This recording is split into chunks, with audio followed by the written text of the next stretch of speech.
We are starting strong. We're back, motherfuckers. We are. I did mute myself. Why did I do that? It's because I was trying to do the silence. I was trying to mute all of you because I listen in OBS. Oh. Listen in the OBS monitor. So that double voice that you heard for a few seconds, that's what I always hear before we go live. I would not survive. The voice of wisdom. You get used to it. Hello. Hi, it's us. We're back after a brief hiatus. Hi. If you've never caught us before, we're live from the apocalypse. We're a not-for-profit TTRPG studio that makes actual play content, like streams and podcasts, to raise money for nonprofits and aid organizations, important causes like that. We're currently raising money for Doctors Without Borders and the very important work that they are doing in Palestine currently, offering medical aid and humanitarian aid. So we asked that if you like what you see here, instead of doing the normal twitch.tv things of subscribing or giving us bits or interacting with fake cyber currency in any aspect of your life, to be perfectly frank, I'm perfectly frank. You instead take, listen, sometimes the intrusive thoughts win. You instead take the $5 or the $6 or whatever a Twitch sub is going for these days, and you instead give it directly to Doctors Without Borders because they will do good and important work with it. And we are we just play games on the internet. That's fair. That's honestly fair. Dad jokes subtracting from the donations. That's a fair rule. Harsh, but fair. Gosh, what was I saying? Oh yeah, just donate to Doctors Without Borders. Don't give us money. If you have an Amazon Prime subscription, it comes with a Prime sub. You got to put it somewhere. Why not put it in us? It doesn't cost you anything extra. You don't have to. You could do something else with it, honestly. Just the important part is the donations. If you do subscribe, we've hidden the button. If you find it, doing everything out of order. If you find the button, just be aware the beloved Dimension 20 Dungeon Master Brendan Lee Mulligan will kill a dog for every month you've been subscribed to this channel. One dog for every month. He's a menace. He's a monster. Help us stop him. Help us help him. Recovery is a long and difficult road. And otherwise, just donate to Doctors Without Borders, and that has an alert too. It's the McElroy brothers. They'll scream. I'll hear it. It'll interrupt whatever's going on. But all that being said, I think that is the stuff and the things. So we can probably go ahead and get into our introductions. Starting, of course, with the game. This is Nephilim Tenebris. This is a sequel game to one of the first games that was ever streamed on this channel, which is a near future sci-fi game, gritty and fairly realistic, I say, remembering that there was like a robot woman with demon feet and angel wings, and it started off more realistic than it ended up being, which is probably true of this game as well. Anyway, this game is good. And we're going to go ahead and get into our cast introductions, starting with Alex, if you don't mind. I never mind. Hi, I'm Alex. I use he, him pronouns.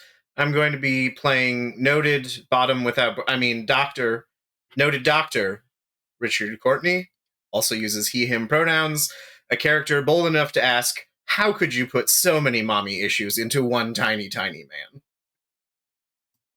Were you going to say Bottoms Without Borders? Yeah. Sure Yeah, it was. Sure Cool. was. Just checking. Classic. Because that's my boy right there. Yep, it's true. I got you, boo. That's true. Eli. Hi. Hello. My name is Eli. I'm playing your favorite junk in the trunk, Padlock. We both go by any and all pronouns, and that's all you need to know. It's extremely fair, and extremely good. Mallory. Hi, I'm Mallory. I, in this game, play Luna Larson, new name to still be determined. I don't know, she's sort of half dead, half alive at this point. And she's the runner playbook, and we both use they, she pronoun. And Q. Hi, I'm Q, he, him. I'm playing Cassidy Star Runner, who is about 4 parts of your favorite alcohol, only a small pinch of regret, a twist of mommy and or daddy issues, depending on your type, and then shaken, not stirred. Drink, you gotta drink it out of a cowboy boot also. Oh, absolutely. Well, that's the Star Runner special. You know, that's the Okay. challenge, the Star Runner Right. challenge. Yeah, for sure. Of course. Of course. Got one of those swirly straws that's like got a billion loops on it coming out of the cowboy boot. Well, there's the 1-star runner challenged and the 2-star runner, and the most is the 5-star runner. That's It's true. And Rose, take us. howdy. I'm not gonna say it. Okay. Hi, my name's Rose. I use they, she pronouns. I will be playing Jojo Broxton, the engineer. She uses she, they pronouns. Jojo is here to fix things, break hearts, but only her own. That's her. Real. Hello. Hi, my name is Will. I run this game. I'm the storyteller. I'll be playing everybody else. And I almost said, Rose, take us home, Star Runner. But I bailed like a coward. You Howard, you It should was have. in here. I was waiting. I should have. I probably should have. Anyway, we got there eventually. Hello. Hi. We're going to play Tenebris now. Cool.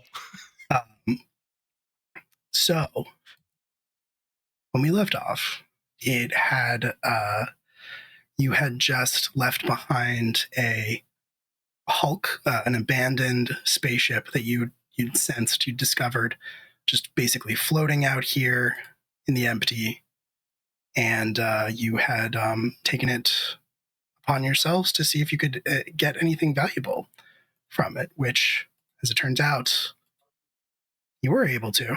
You managed to scrape some fuel from it, as well as some scrap, I believe. In the aftermath of that, you did some talking with each other. You had some encounters, shall we say. And meaning no innuendo whatsoever, although that did take place, you made Nevin feel very at home on the ship. And yeah, you have probably about 2 days left in your journey to Mars, assuming everything goes smoothly.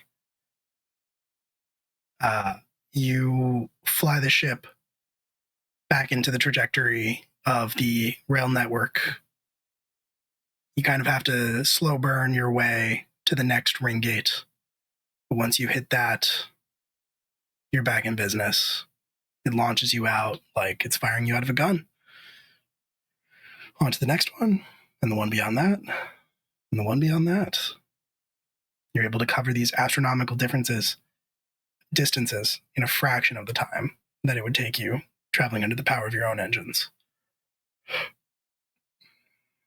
And I guess the real question, within those 2 days, are you getting up to anything? Because Padlock, the captain did come to you at the end of the last session and say you would have to be fully scanned. And you did agree to that, but the time was unspecified when that would take place.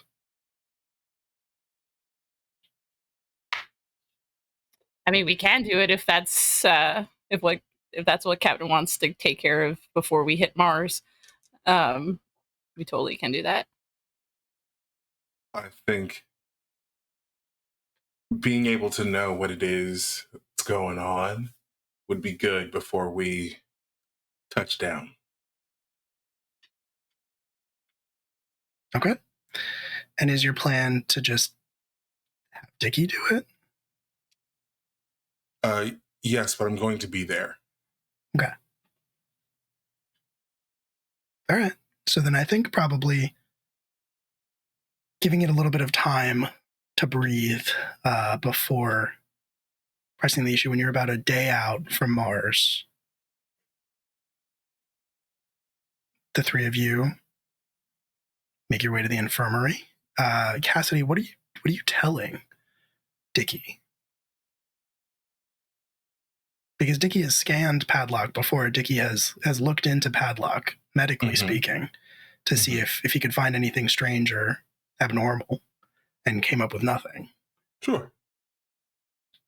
Doc, I'm going to need you to run another diagnostic on Padlock. Okay. How are the parameters different? What's going on? Is this related? And then Dickie remembers, although HIPAA doesn't exist, he has a personal code. It's like, Related to the incident both on our hot escape? yes. Yeah. Yes, that one. Okay. I have been doing some thinking about that. So, yeah, I think we can do that. Where is Padlock? Just sort of steps aside. Oh, do you mean like now? Yes, we only have a day left before we're on Mars. So yeah. Yeah. Okay. Sure. Dickie just like swipes all of the poetry that he had been writing off of the table and quickly puts that away and gets the med bay into its actual medical state. And What are you working on?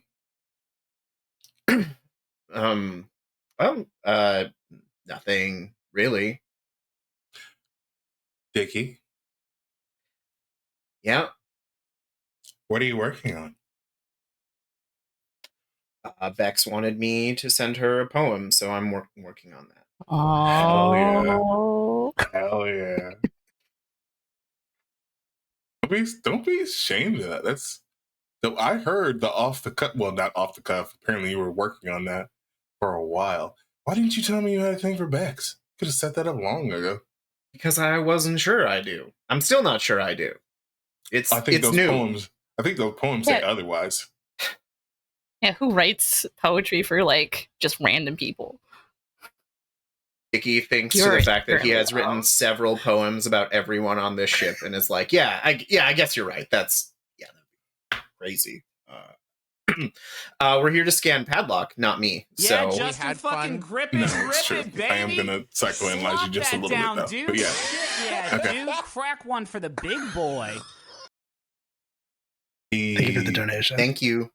Was that Uptight Chiffon? Was that It Kian? sure was. Yes, that was Kian. Hey, Kian. Big love. Thank you so much. I'll see you next Tuesday. Anyway. All right. Right. So I'm just gonna pat the thing for Padlock to have a seat. So I think kind of want to run like full physical if we can. Okay.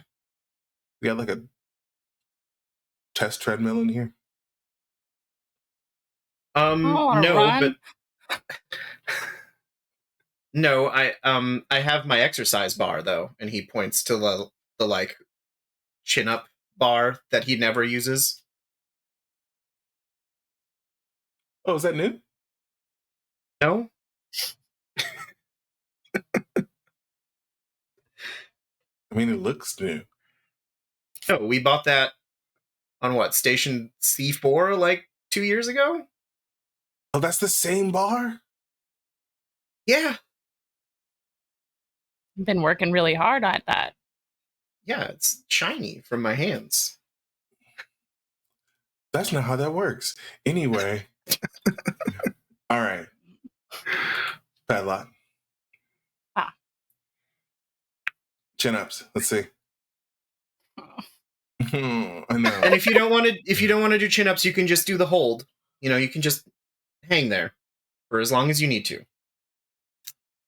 I'll jump up there and start doing chin-ups. How many do I have to do? Just keep going. That's a Go. good question. How many chin-ups can Padlock do, Eli? No.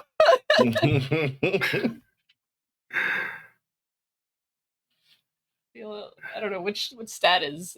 I mean, if you want to roll for it, we Right. could probably come up with something. Let's see here. I think this would probably be, I think hold firm maybe with spine.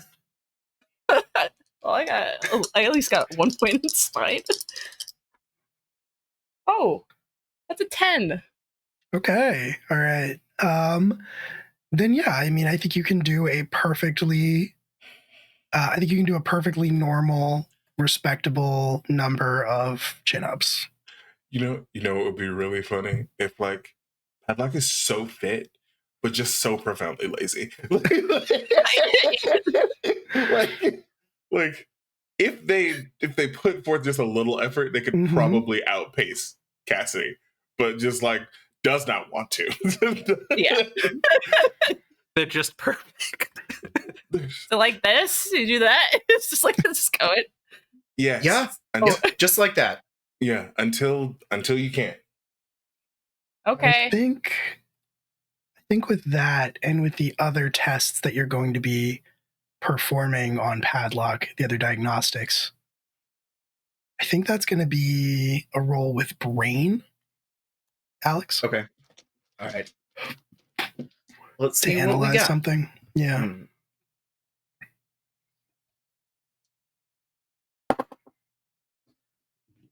Well, that is a whopping 6.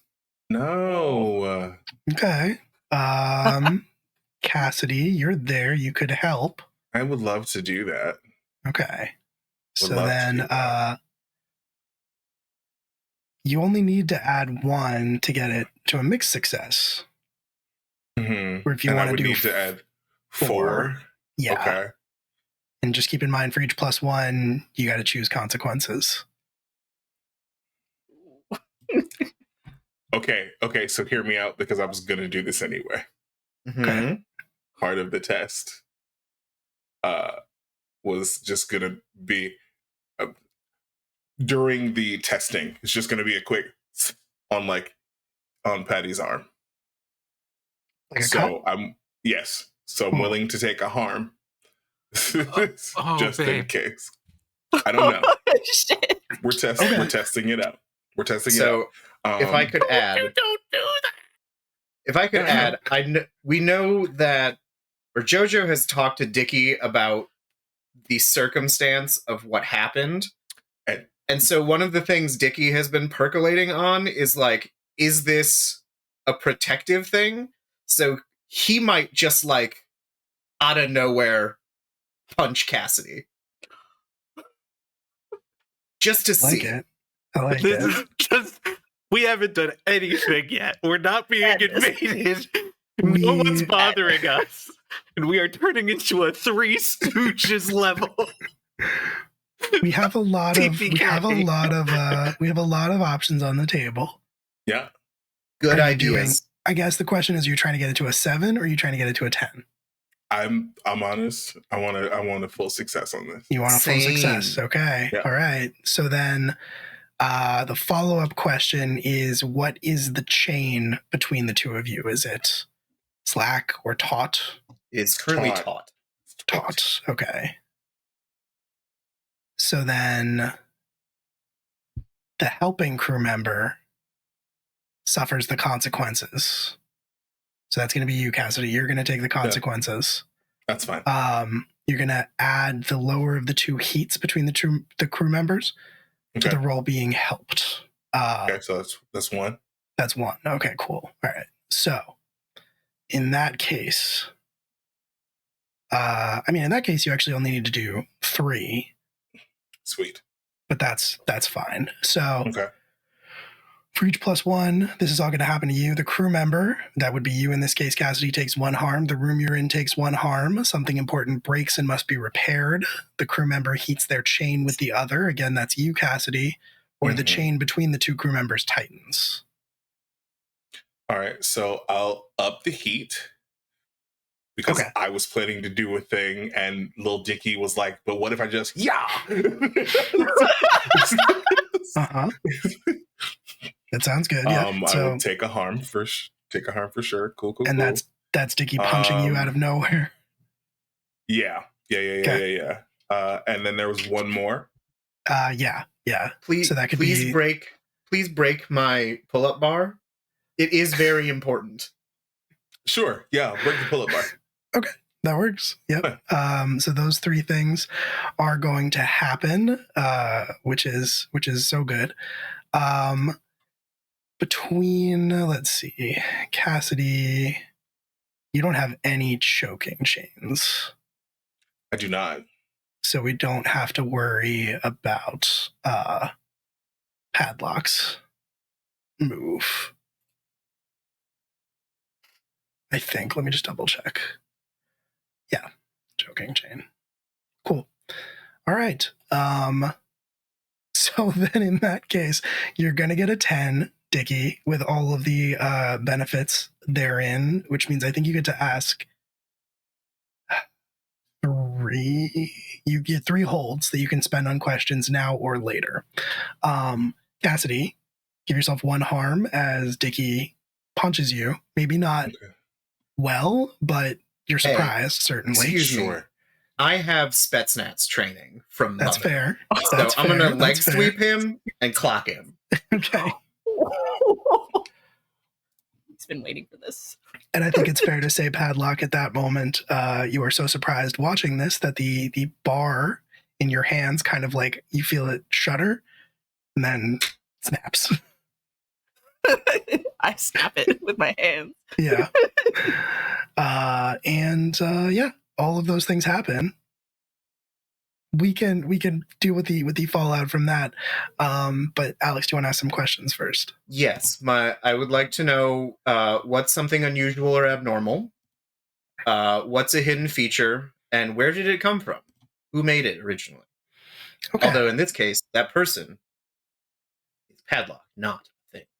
That is true. I think some of these questions you're not going to be able to get the answer right away because you're going to have to be studying some of the things. Like I assume you took some samples and things like that from Padlock as well. Apparently Cassidy cut Padlock on the arm, so we got a blood sample. Sure, exactly. Yeah.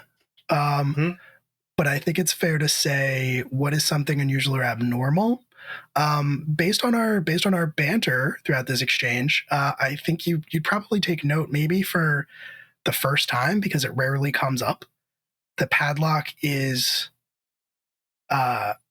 in literally like perfect health.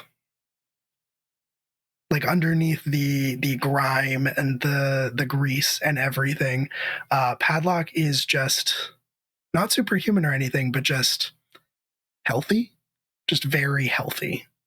Like to your early readings, and this maybe never jumped out at you before because you never really thought to look for this, but like the word homeostasis comes to mind, like perfect BMI, like perfect resting heart rate. The pull-ups don't seem to, like the physical activity that you're asking them to perform doesn't seem to elevate their baselines particularly. It's just surprising given that like you never see Padlock doing anything to maintain that level. And he's never taken a sick day. That's true. What is this? Okay, all right. As far as the other questions were, what is a hidden feature and where did it come from? Who made it originally? I think those are questions that are not going to jump out at you right away. Acceptable. Which I think means that you're taking note of those things, Padlock. You're taking note of those things, Dickie, as Cassidy, you're starting to pick yourself up from where you were knocked on your ass. Dickie, what the fuck? Padlock, can you keep... Oh. Just standing there staring at you with the bar just broken in half. Dickie will very gently reach out and ask to take it back. Could I just... I mean, you can grab it out of my hands, but it's a very, very tight, strong grip. Abnormally strong grip. I'm going to try and take it. What? Okay. Maybe after a minute, it'll kind of like snap out of it and let go. Okay. How about push-ups? Can you do push-ups for me? Just like over there? Okay. Thank you. This is really valuable information for us to have. Start doing push-ups. I'm going to pull Cassidy aside sad and again. be okay, I'm sorry. It's just that when I spoke with Joe, she indicated that the padlock question was initiated because Joe was harmed. And I was just going to see if there was some sort of physical trigger, but we had to test it, in real conditions.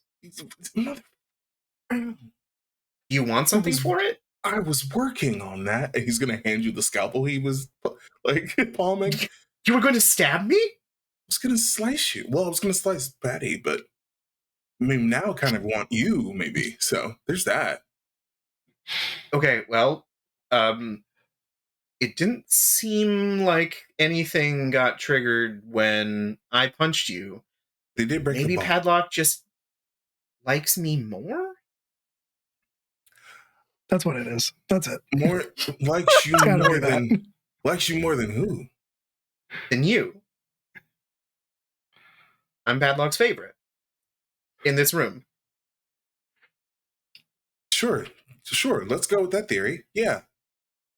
Okay, if I should have maybe mentioned, if you want to stab me, and he'll like offer out a little arm. Be like, hey, Padlock. I'm gonna punch him. Yeah, fair. I'm punch him. Peak Like medicine. the scalpel in one hand, Dickie's focused on that, and then just from the other. It's just slow motion. Yeah. Looney Tunes Ash. Excuse me, we are professionals here. This is all very scientific. Thank you so much. We are doing innovative, creative, out-of-the-box medicine here. in a flashback somewhere, Joe's like, remember, extreme danger. And now, fast forward, just punching each other. So what's interesting about that is that Dickie and Padlock do have a choking chain. We do. So maybe Patty does like you more. Oops. I mean, choking chains are not necessarily, they're an indication of strong feelings. They're not necessarily positive. The question is, does this count as Dickie suffering harm? He punched me in the face. He It's did Yeah, literal in the mechanical face. harm. You're decking him, and like I imagine And I'm not Cassidy's not even holding holding the punch. Not holding back. Absolutely not. Okay. He gets knocked I on the floor, think- yeah. Jesus Christ. All right. Then in that case, Padlock, you're going to roll plus heat on your chain with Dickie. This is great. This is fantastic. We're doing it, Cassidy. We're doing it. High five. We fought robots. We that- fought fascists. That Now is a we fought each 9. other. That is a Okay, 9. How's that? Okay. Is that good? Yeah, I gotta relook up. I gotta relook up what No, it it's is. not. You No, were that's a bad you one. were one away from dying. Oh, that's You that's were rough. one away from instant death. Okay. This is why I'm anxious all the time. It's true. This has not come up. Scream. So I think I'm gonna. This was not necessarily designed with PC versus PC in mind. I'm gonna read this out loud, and then we're gonna figure out how we want to do this together. Okay. On a 7 to 9 for Fog of War, your nanobots are well and truly fucked. They're going to turn you into a super soldier, but they're also going to make your brain hemorrhage every second they're active.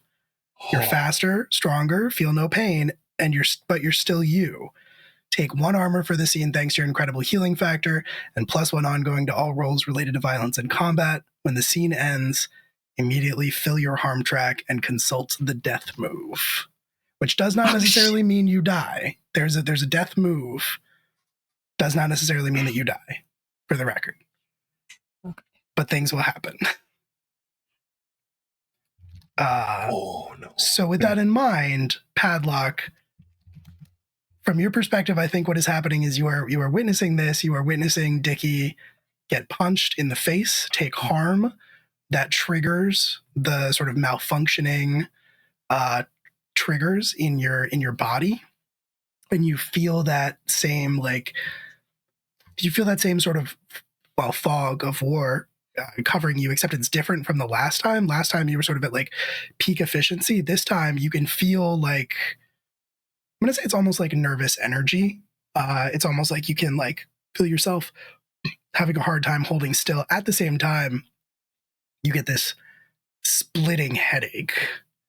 And I think for those of you that are watching, you see Padlock's affect change completely. If there's a physical aspect of this, Eli, that you want to throw in, I'm very into it. Like if your eyes change or anything like that. But the most notable one I'm going to say is that I think you start bleeding probably from your nose and maybe your ears as well.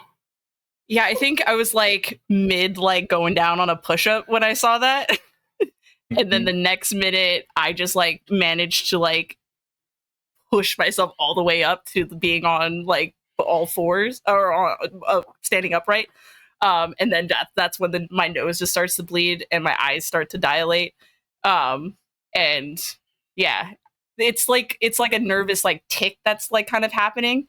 As I'm like standing there trying to figure out if I'm going to take a move forward to attack, I think Cassidy, because Cassidy was one who threw the blow, or not, because part of me is like, I know who that is, but also at the same time, the nanobots are clocking that as danger. So it's almost like I'm short circuiting right now, as like bleeding. Maybe eventually I'm starting to bleed from the ears a bit. Oh. But yeah. Okay. Dickie. Padlock, are you okay? Dickie. Scan. Yeah, I am. Padlock. Padlock. Are you coming towards me? It is hands up, non-aggressive posture, not approaching, but just talking. Patty. I'm just like eyes like dilated, staring at you, Okay. not saying anything. Gotcha. Hey, we needed to recreate the situation. We're not actually under danger. Do you know who I am? Eli, since this is a simulated situation that this is activated in, I think you can roll with spine to hold firm to try to like your rational brain's trying to get you out of this, because you know Cassidy just as much as you know Dickie. That's an 8. Okay. All right. Okay, so I choose one of the following, and I think that is very fair because one of them is you suffer harm from the force you're withstanding. So I think you are not gonna fill your track because you're not sustaining this. You are gonna be able to get yourself out of it and override the nanobots, because there's really no obvious threat here. There's Cassidy, who you know. There's Dickie, who you know. The act of Cassidy hitting Dickie activated your programming, but now the threat is non-existent, and you're not there. Nobody's detecting any hostility in the room. So I think you are going to take, 2 harm just from like the hemorrhaging that's already happening in your brain, but you're not going to fill your harm track the way that you normally would in this case if you were fighting like this. And so, yeah, you feel that pounding in your head start to fade.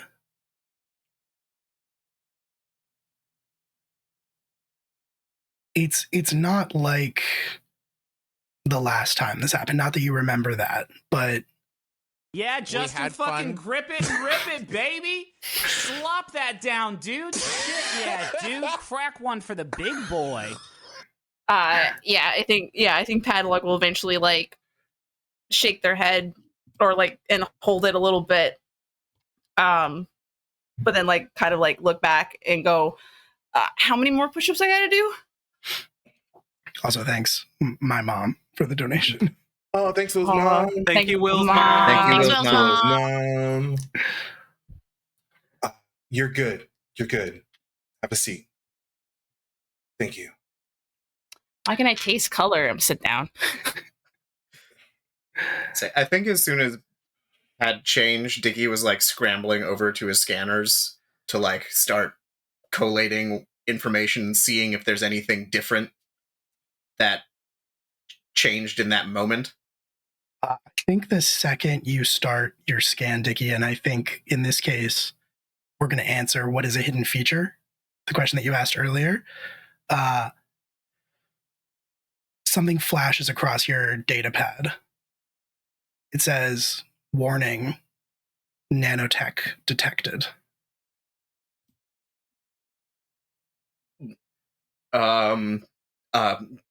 Cassidy, Yeah. I'm just gonna show it to you.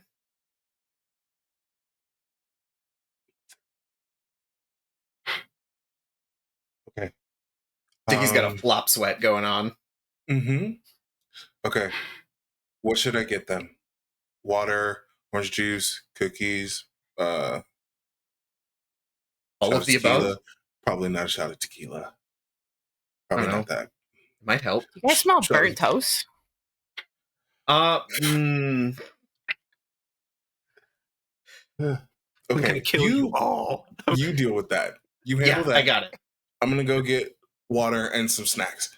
And a shot idea. for myself. Yeah. Okay. So yeah, I'm gonna go grab hydration. Okay. Some food stuffs. Makes sense. Take a shot for me because fuck. I would like Um, to heal Pad if I can. Yeah, you can see what you can do for sure. That's going to be using the med bay itself. So you're going to roll plus size. Yeah.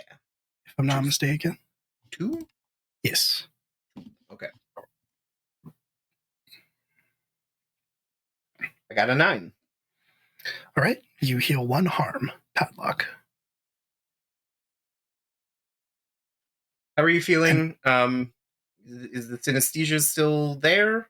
Is that going away? Feels a little bit better. Okay. See, You're this not is why I bleeding don't from do the ears push-ups. anymore. Oh, you don't Was need I to do any bleeding more from the push-ups. ears? It's Yeah. okay. Oh, It's was I okay. bleeding from the ears? Oh, wow. Yeah. How'd that happen? We're working on it. Is that a thing that usually happens when you do push-ups? Do you ever do push-ups? I mean, I can't even remember last time I did push-ups. Maybe that's the reason why I don't do push-ups. Huh. Yeah, if I bled from the ears, I wouldn't do push-ups either. I think Diggy's doing what he needs to do and then like getting back to a safe distance. Well, Yeah, and I think that 1 harm of healing, probably the best you can do in this case is some painkillers.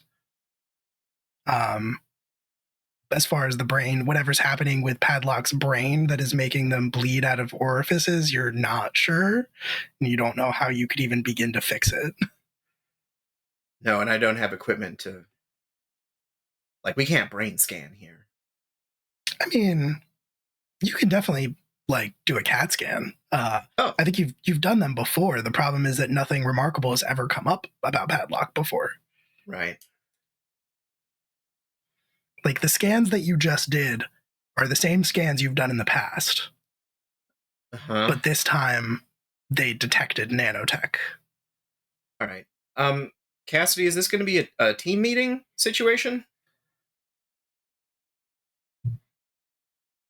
What's wrong? No. Okay. No. Not yet. Well, we're a little concerned about your overall well-being. Obviously, you're in very good physical shape, but there have been concerns raised about certain fugue states. I think might be the best way to describe it. Loss of time, confusion. That ring any bells? Not really, but I've been told that's a thing. Um, we're just thinking back to the time when some individuals tried to steal our ship and then they all died. And Joe got shot. You remember that? Yeah, technically, what I remember and what others remember are two different things. So yes.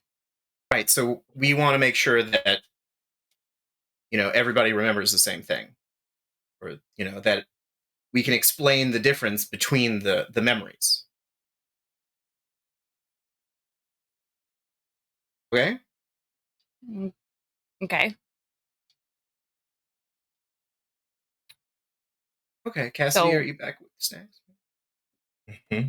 Yeah. Okay. Here. I Drink up. take the juice. Yeah. I do like a couple like licks with my tongue before I start drinking it with both hands. So doctor to doctor, what is it? I like point at Dicky. I think in the moment, Dickie is reflecting on all of the arguments that we have had over the various years and now realizing that you probably could have ripped it apart in any one of those. And he's like, just going to let the doctor comment go and just say, well, that's what these tests are trying to figure out. And I don't know that I have all of the data that I need. But Do I have to like run in place? no. You're good with mechanical things. Do you know anything about nanotech?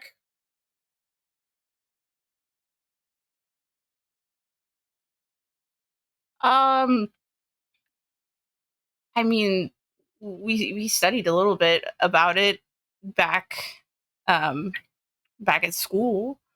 Why?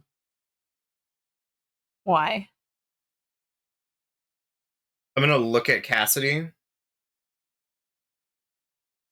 and say, and then I'm gonna show Pad the data terminal or whatever that I have that shows nanotech detected. I'm not as mechanically gifted as you are. That's not my realm, but I do try and keep the scanners as efficient as possible with Joe's help, and I don't think they're misreading things.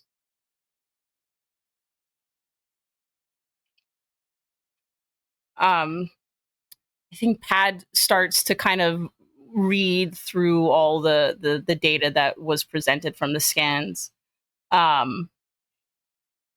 And they're usually like loose, relaxed demeanor, kind of like turns into like a stitch like brow. As I think that like there are pieces starting to like connect about the source of where that might have occurred for Padlock.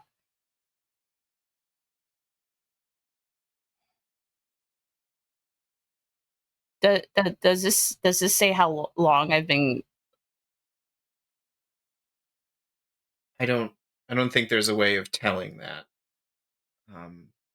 No, I think the scan itself is not meant to like read nanotech. That's a very different type of test, and probably not one that you are equipped to do. But what it's giving you basically is just a warning that it's been found, because it is a very highly regulated technology in this time. To be like, basically what it's saying is that you are very illegal, Padlock. um.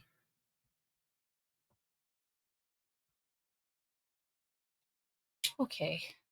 I like hand Dickie back the pad. Okay. Um. Huh. Okay. Uh. Hey, Huh. take a moment. It's a lot to process. Yeah. Yeah. Yeah. It is. I.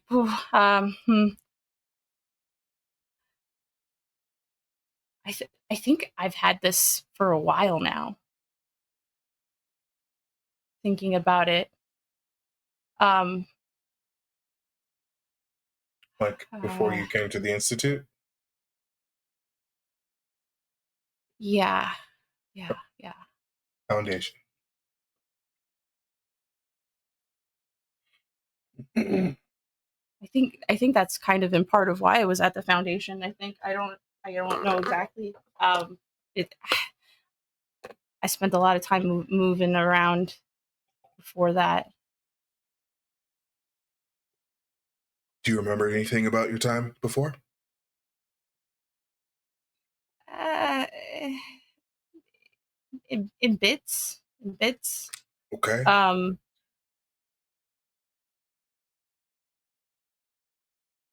I I got in a lot of trouble a lot, and I remember one time that when I got in trouble, I got sent somewhere. Um, and they they tested us for things. But Okay. those were like regular tests, I think. Okay. Mm-hmm. Um, And we're sure about that?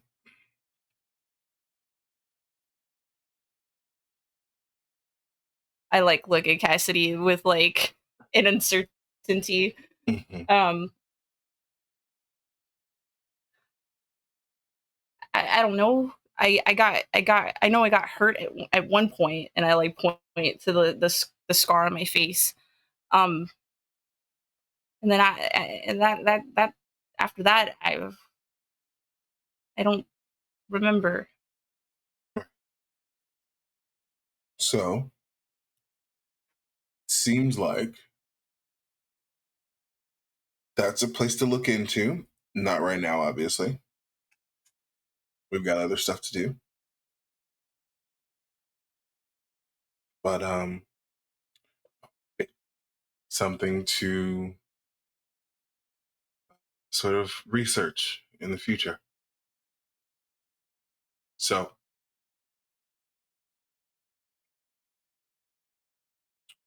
as it stands, the only one who doesn't know about this of our crew is Luna. Would you mind if I tell them? Just so that everyone can be on the level about this.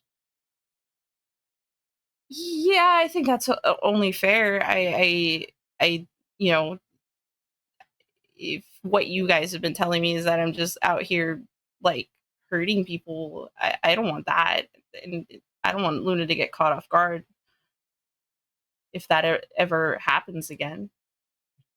And now we know the trigger, or at least a trigger. So we know how to move going forward should situations like that arise again. Okay. Okay. So I can still stay here on the ship? I'm not like too What? You weren't. broken? No. That was never what this was about, Penny. No, this was about keeping you safe and us safe. Everyone safe. That's what we care about. But I've already heard JoJo. If I hear somebody else, what's gonna happen? It's not you. I'm gonna pull them into a hug. I'm gonna pull them into a hug. Hey, you're not going anywhere, kiddo. You're stuck with me. I'm just like nodding into into Cassidy's chest.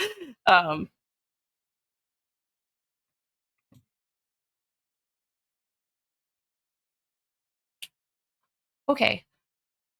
Okay. You go find something to tear apart and put it back together. Something non-integral to the ship.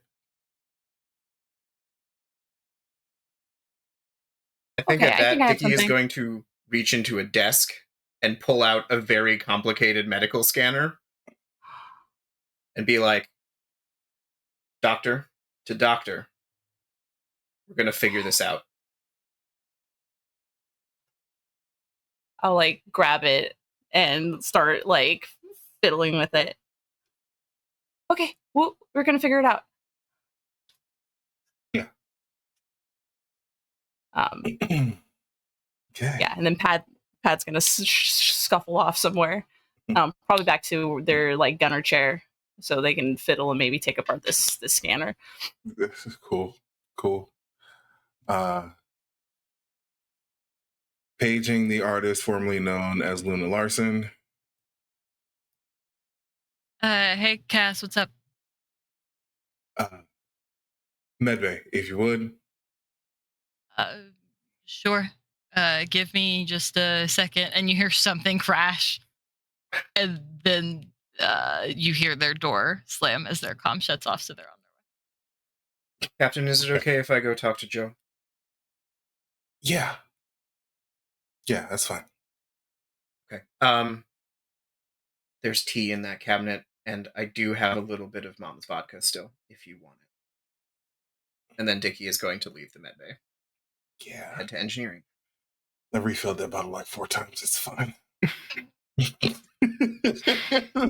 Like when you're already gone, just like refill that bottle so many times. Yeah, it hasn't been his mom's vodka in years. No, Years. definitely not. No, we've broken into that Years. too many times. Absolutely. I think as Dickie's walking out, I'm walking in. We're like passing. You wanted to see me, Cap, and as I say that, I make eye contact with like just the scanner and stuff and everything that's still out. There's something someone needs to tell me. He hands you a beaker full of vodka. There it is. Yeah, I drink it. And then as soon as I drink it quickly, it's gone within seconds. And as soon as it is, I pull a flask out of my bag and refill mine and yours. Yeah, so we did some scans for Padlock. Okay. Is everything okay? Is Padlock okay? Perfect health. Like across the board. Not a hair out of place. Okay, I think I'm missing a message here. Should we be happy? It's thanks to nanotech.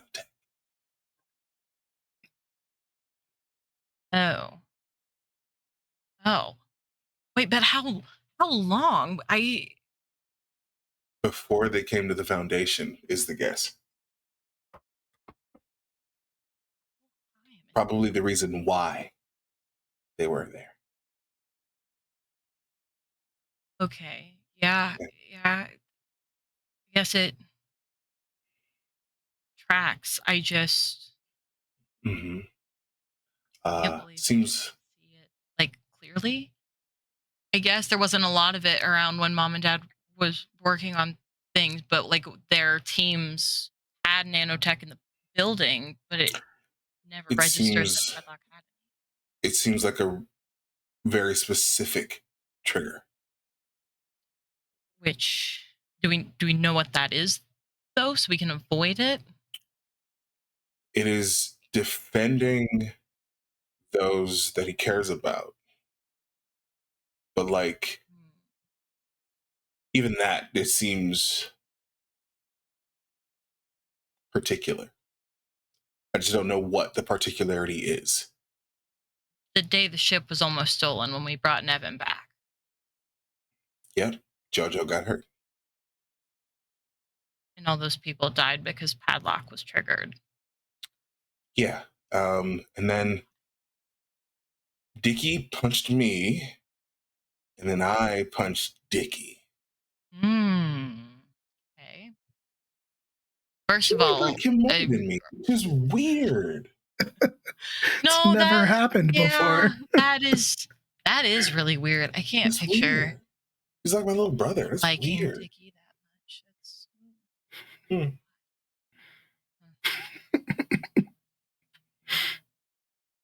we're gonna have to Maybe. examine that one a little further, I think. Maybe Pat only likes bottoms. I don't know. That could be one. That could definitely be one. Yeah.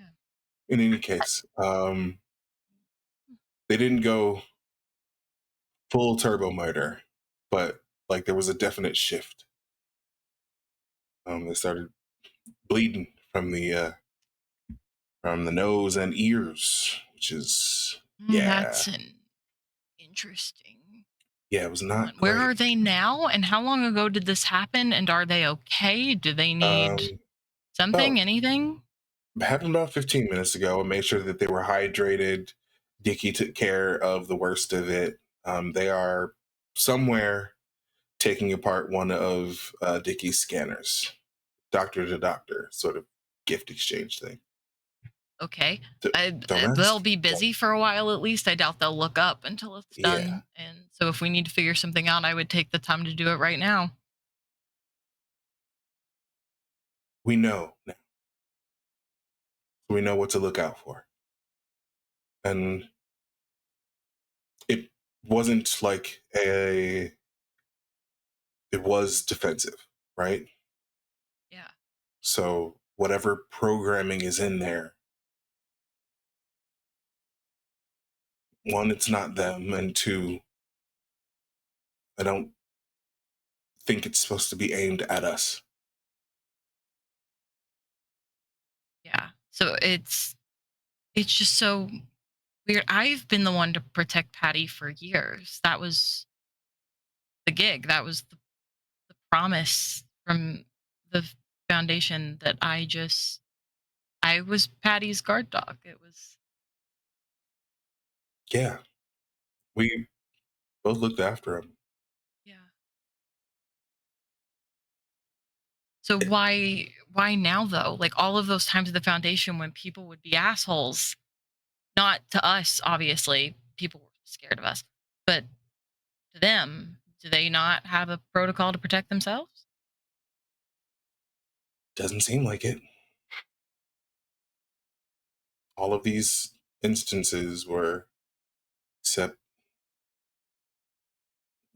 it seems like it's for others. Noted. Okay. Then we stay safe as much as possible. We keep Patty calm, and he hopefully does not do that again. Unless there's something. I'm just afraid of other triggers. Yeah. Yeah, it didn't look like it went particularly well for them, but he seemed okay afterward, though he did say that he smelled burnt toast. Also bled a lot from a lot of different places you shouldn't bleed from. Yeah. Well, I'd already mentioned that. It's fine. Okay. It's fine. Like that was already mentioned. The blood was like the blood wasn't great. Yeah. You know what I mean? Yeah. I'll keep an eye out, and if something happens, I'll let you know. But I've never seen Patty do any of that, so lots of questions, and lots of Oh, non-answers. hey, look, I've seen it, and I also have questions. So I get it. I get it. Kind of hope I never see it, if I'm being honest. But It's I am here to not protect Patty, whether that is the scariest thing in the world or not. same.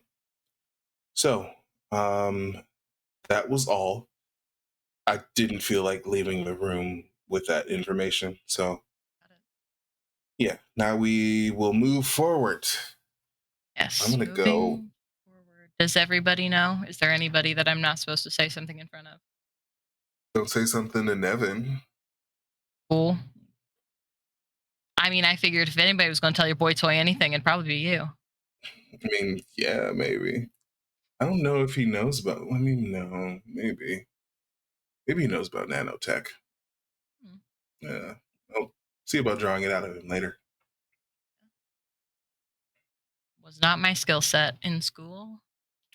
I guess, to be honest, nothing was my skill set in school. Economics. That's true. I was pretty good at economics. That's fair. Also really good at Geek on French, Game but I'm is still strong. never telling Dickie that. No, obviously not. Just you're the only one that doesn't know French. Doesn't know French. What? Dickie, none of your movies make sense. Stop putting them on for movie night. Let him think that he annoys me. It's fine. And as you all have that conversation, Jojo, where would you be when Dickie Where comes Jo- looking for you? Where Joe always is. She's in the engine room. There's steam flying. There's, something out of order. So the rumbling of the engine room comes in. She doesn't even hear Dickie. But you see Joe fully on her stilts, just like jacket tied around her waist, just at a wrench, just pulling things, tightening and loosening. I think Dickie will just knock on a leg.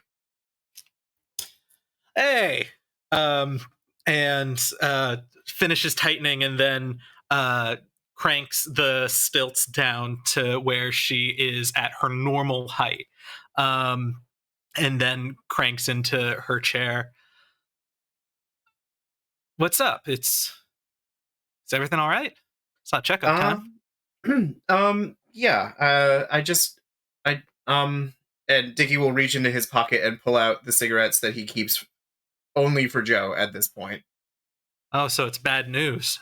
She takes one, takes a cigarette, takes another one, hands it to you. Lights up. Do you remember that conversation that we had about?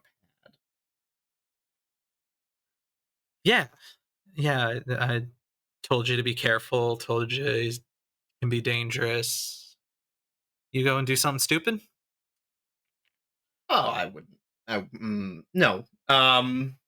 No. Everything was very, it's a controlled environment. But I just wanted to let you know that we did give Pad a scan, and at first he seemed normal, or at least not registering on the scans. But Cassidy and I had a little bit of an idea based on the information that you gave when we talked, and I think we were able to recreate what happened when she killed all of those people. Well, it couldn't have been just right because you and presumably the captain are still alive. Yes, Cassidy is just fine. But there was some sort of change. I did a scan of them, and what do you know about nanotech? Was that anything that you ever delved into at the Foundation? Was it? mean, the theory and the technology behind it and the history, probably yes. I guess the question is how interested in it was JoJo. I think that Joe takes a second to think about it and swirls her face and goes, I've always been more interested in bigger things moving across space than little things and what they could do. I have basic idea of how they work, small enough critters can go inside you, help you do things, help people do whatever. Um, names and faces, but nothing specific. Yeah, we only ever got the most preliminary sort of medical applications theories of what you could do, although obviously highly illegal. But we did end up finding nanotech in Pad, and I believe that that's why he changed in that moment and uh, did what they did.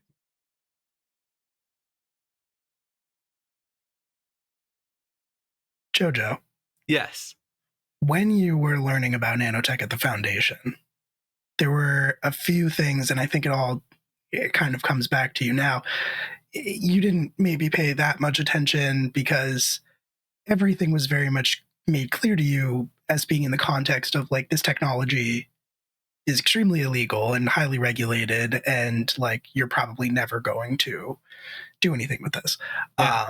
But you should know about it. You should know that it exists. Nanotech is still used in some medical procedures, but it is very much a like we send robots into you, robots do things, robots come out. Yeah. Some of the early applications of it and things that got it classified as a highly restricted technology were making super soldiers, people who were infused with nanotech to the point where it affected their entire physiology, and basically like they were one being with this nanotech. It was also used heavily for infiltration. And it was also there are some fringe stories of stranger cases, but the veracity of those you're not really clear on. The two biggest branches of nanotech for a very long time before the technology was litigated or legislated rather were corporations making super soldiers, specifically one corporation making super soldiers, and then the Shinshoku of Takamagahara, which you might know about being from Yes. Takamagahara. The Shinshoku are sort of the like cultural agency that preserve like Takamagaharan values and the way of life. And they actually managed to have their technology reclassified as like micro drones, not actual nanotech.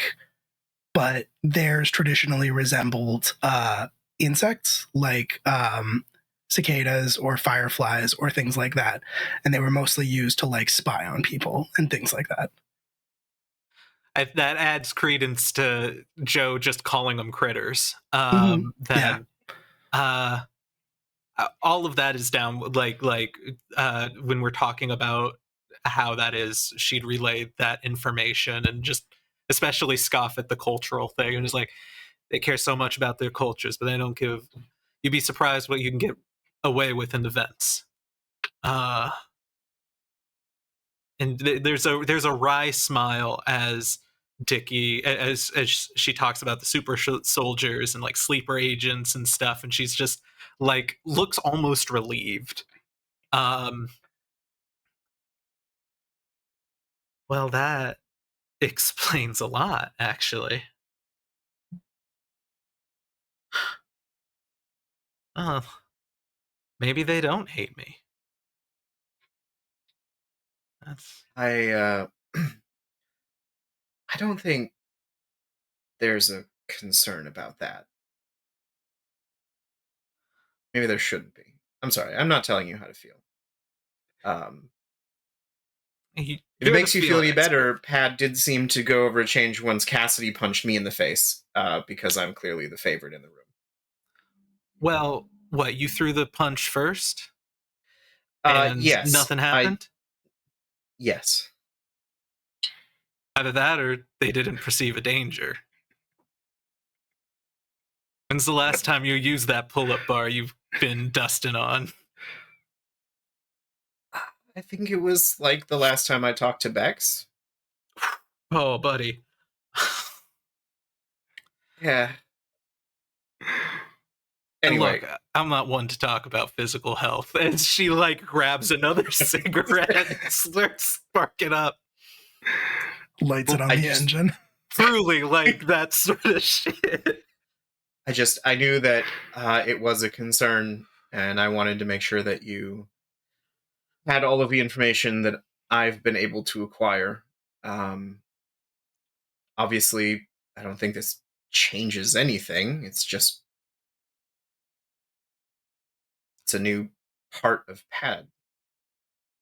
Well, I don't know how new it is for them. New to us. Just exactly. New to us. Oh. Let's catch on quick. Don't go having Cass punch you in the face. How about you don't go having ship hijackers shoot you in the chest? You know what? One of those things are a lot easier to control than the others, Doc. But I'll keep that in mind. He's like, are you Okay. All right. It's just going to let that go. You're like,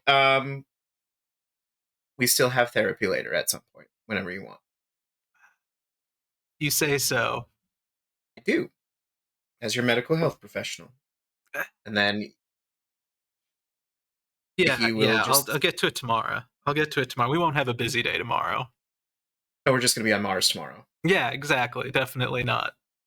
We'll have time, for sure. Deep sigh, stands up, walks out. Always a pleasure, Doc. Don't be a stranger. Uh-huh. Slams door.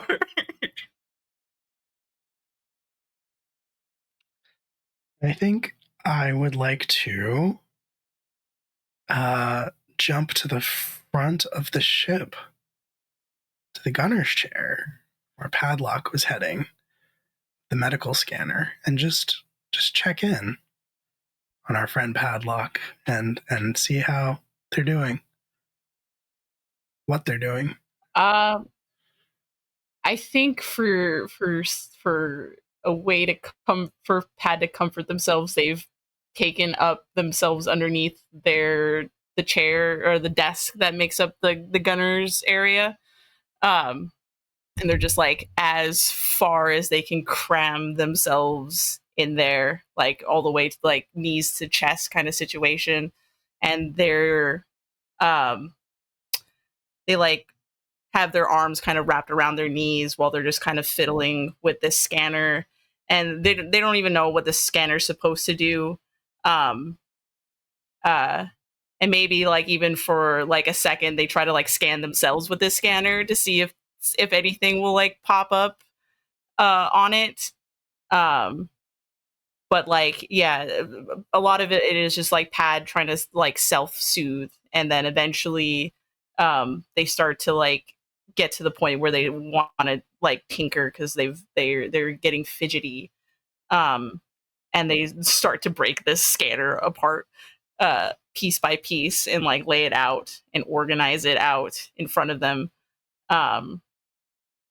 But yeah, they're just like very transfixed in thought while they're doing that, because they're starting to put a little bit of those pieces back together in their head, about where this might have occurred and where it happened, and why they ended up in that predicament in the first place. And it always starts with Pad breaking something that they weren't supposed to. And it's just a series of just thinking of just everything they've done or everything wrong has always started with them breaking something. And they're just lost in thought while they're doing that.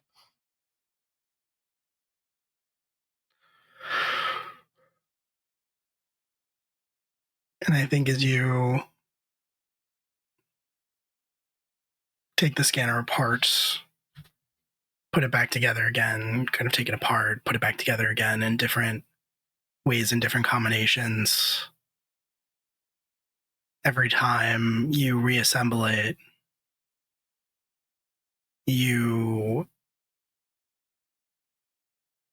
scan yourself to see if it's working. And each time it just sort of beeps and gives you a error, malfunction. You try a different combination.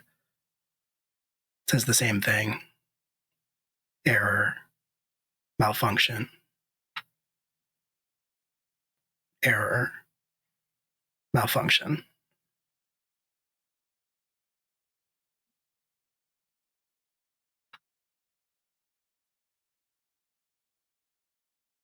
I think that's where we're going to take a break.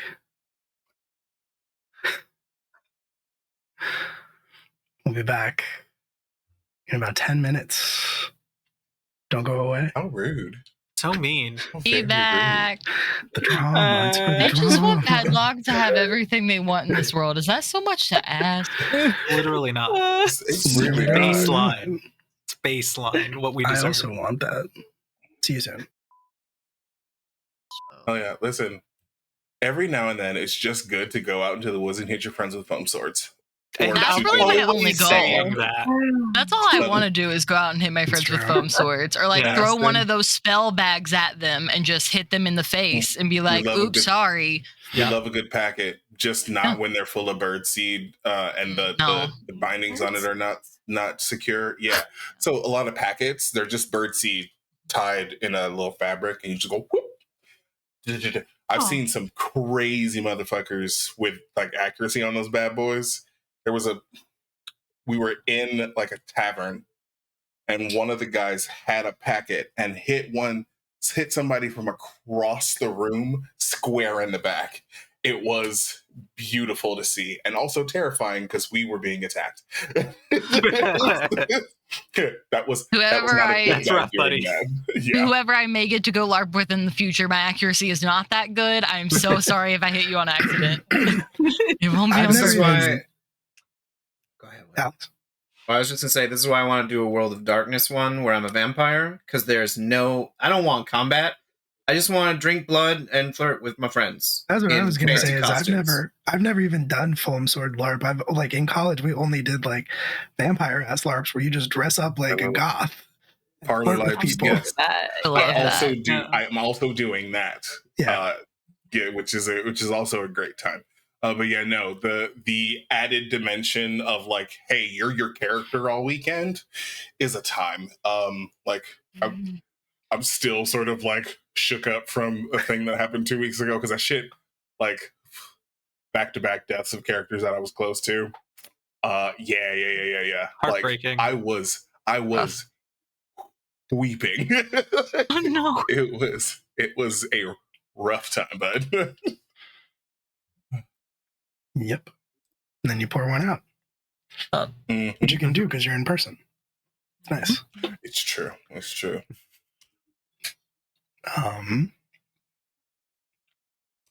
Speaking of, Love that. Very ominous. Oh, That's good. Speaking of pouring one out, I wouldn't be doing my job if it wasn't a little ominous. You had about a day left before you reached Mars. And amidst all of these various conversations and moments of introspection, that you've all been sharing. Cassidy, after some of the dust has settled in the aftermath of the various padlock conversations, Nevin would have tried to find you. Cass would be in the cockpit. Mm-hmm. And so I think you would hear a very polite sort of knocking on the door of the cockpit, which would probably let you know that it's Nevin. Uh-huh. Okay. Listen, you only knock if there's a sock and it's an emergency. You hear him sort of clear his throat from the other side. Then the door slides open and he steps in. And I think you can see from his expression that he's a little preoccupied with something. He's a little worried. What's wrong?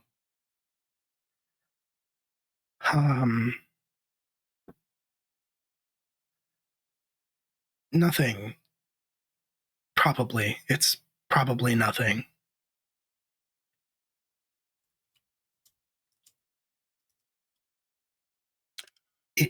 Probably nothing. We're close, aren't we?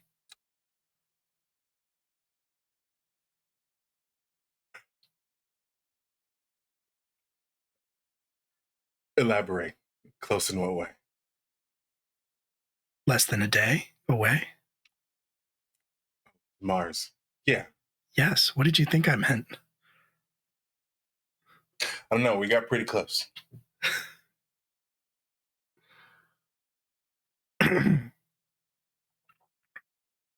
No, I meant from Mars. Yeah, we're less than a day out now. Why?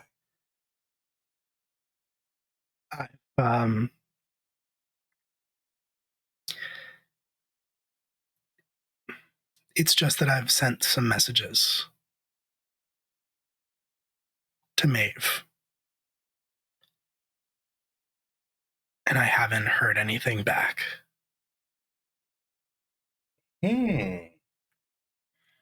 Well, that's not ideal. I know it's not always reliable. Long distance messages like that, sometimes they don't arrive, sometimes the replies don't arrive. It's basically mailing letters to each other, but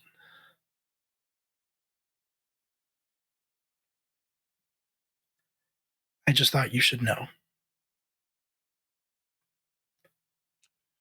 Are you sure that we need to go to Mars?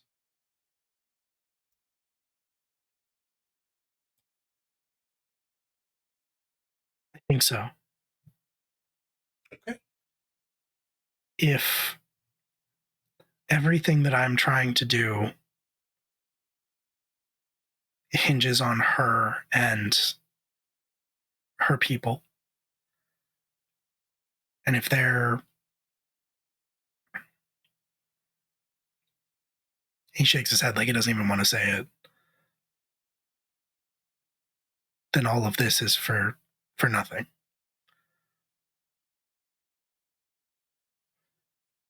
I mean, not nothing. Something's definitely come from it.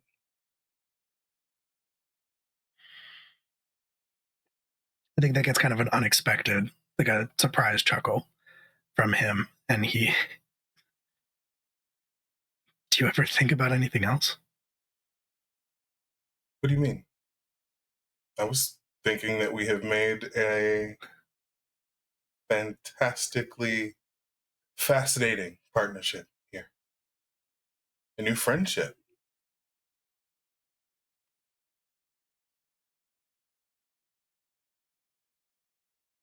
And also, no. No, I don't.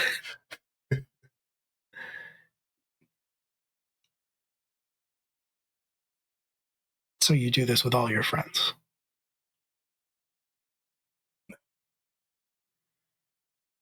Only the ones with the really, really cute faces and just kind of looks behind him.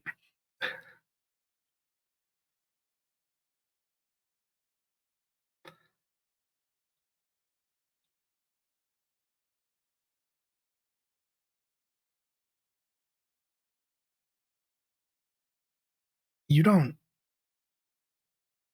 have to do that. Do what?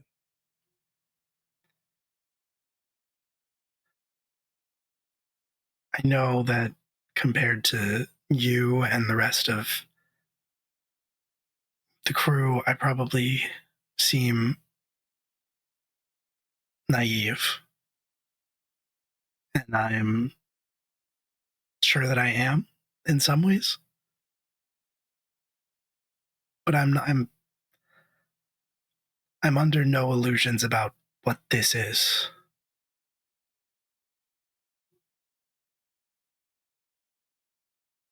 You don't have to pretend like it's more than that.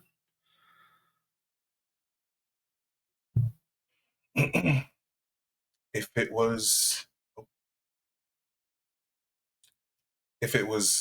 just a smash and grab, I wouldn't have offered to keep you around more.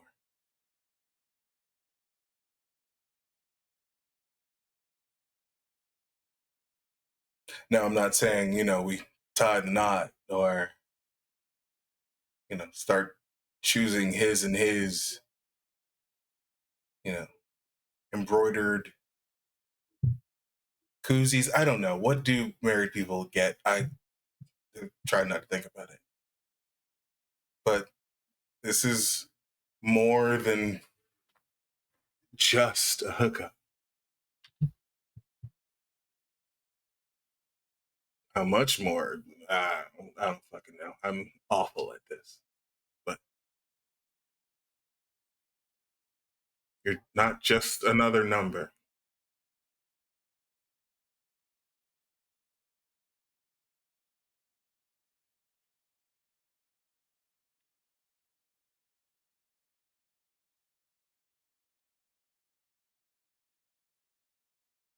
I don't.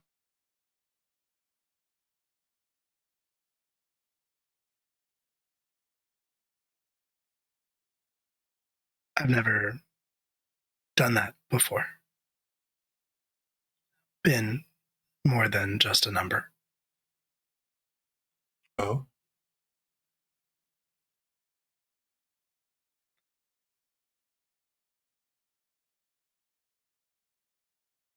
I haven't been chased, but I also,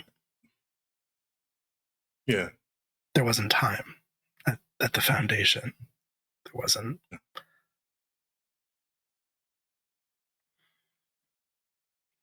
Okay. Well, You know. yeah. So here's where we are. I don't stick around for very often, for very long. That was the word, for very long.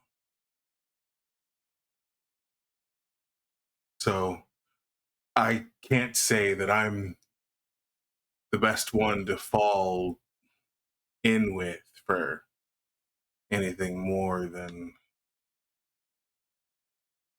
an occasional visit.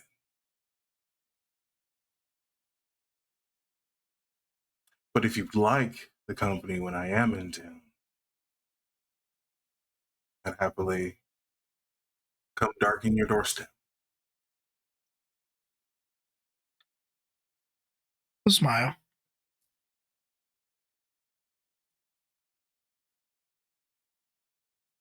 I think I'd like that. Good. So, what are you going to do with your last few hours? Gonna try not to think about the messages? He will sigh and roll his eyes, hit the door control, Hell yeah. and will fade to black. Okay. I mean, hey, It was up to him. It I'm was. so glad he agreed. so glad we could touch and agree on that.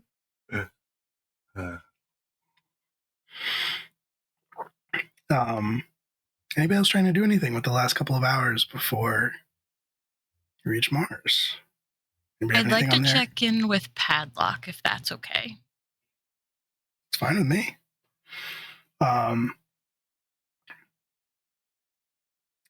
If you're going looking for Padlock, Yeah. I imagine everybody kind of knows where Padlock can normally be found at various places or at various points. So I guess my question would be, would Luna find Padlock in the same place? Yeah, I think Pad hasn't left that spot. Probably still doing the bring it apart, puts back together, get the error. Yeah, just at the back of the desk. I think for about a solid 20 seconds, I'm just watching from the doorway because I know that when you get like this, you hyper focus, and there's no way in the world that you've noticed me standing there. And I don't want to scare you. And so I just watch. And then after I see you take apart another piece for who knows how many times that day, I'll walk forward a few paces and go, hey, Patty, what number are you on?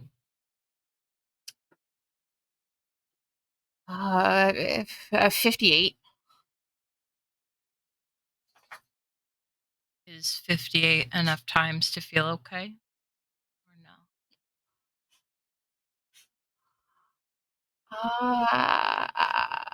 I don't know. I just don't know what to do with my hands. And there's Okay. not anything to fix on the ship right now. I mean, I could go break something that's not important if that would be helpful. You'd probably make Jojo mad, and maybe we don't need to make Jojo mad. I won't make anyone mad. I promise. I think I'll just take a seat anywhere in the room. And I mean, the kinda gunner's just, chair is available because Padlock's under the console. I'm going to sit in the gunner's chair, which is like maybe the third time I've ever sat in this chair. I very much leave it open for you just in case. But I'll sit there for now, knowing that you're very busy and knowing that you also won't be stopping anytime soon. You feel okay?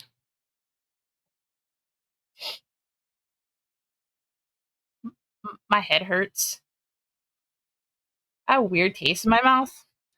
I don't know if that's normal. But outside of that, I guess I'm okay. You're okay physically outside of a headache and tasting something weird, but I more mean like emotionally. Are you okay? Mentally, are you okay?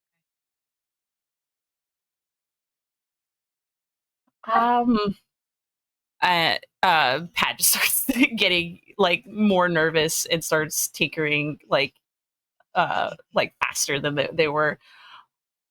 I don't know how to feel. I normally don't have to worry about how I feel about things.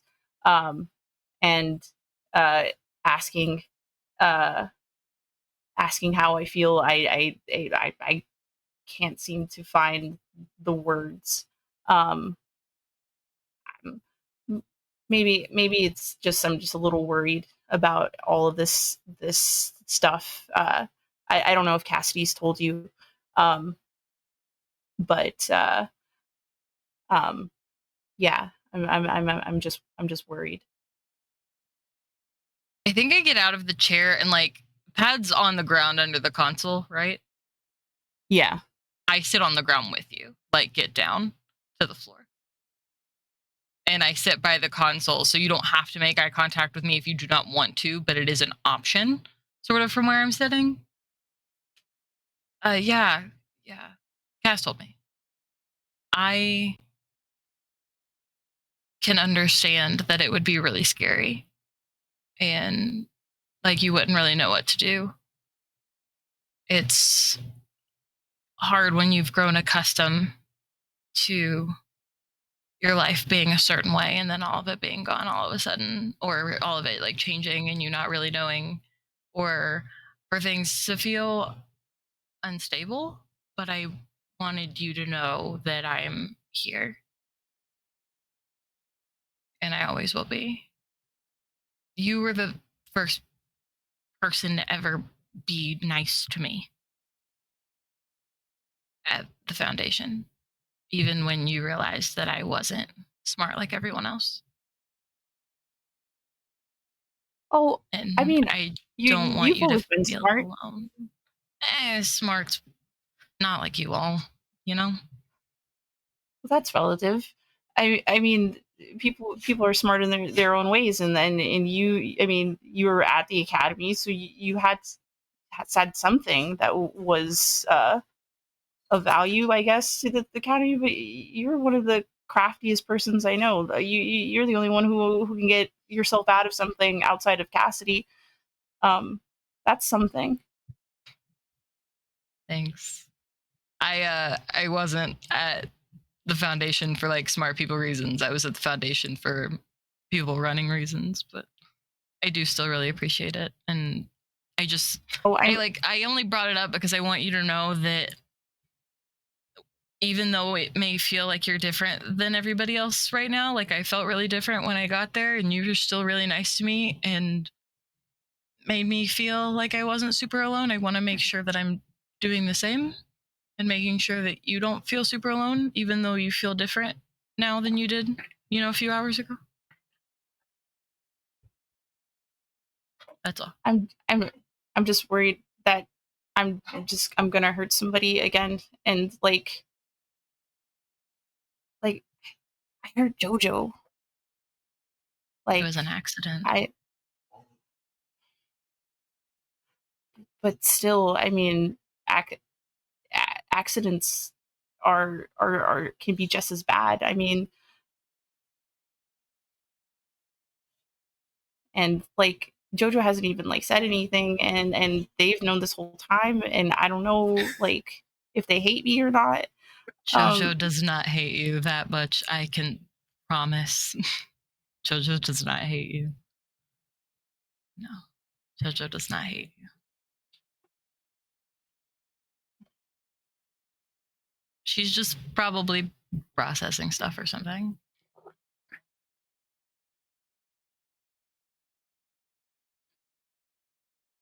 mean, she also watched you kick ass, so there's that. Because you protected all of us from the bad guys.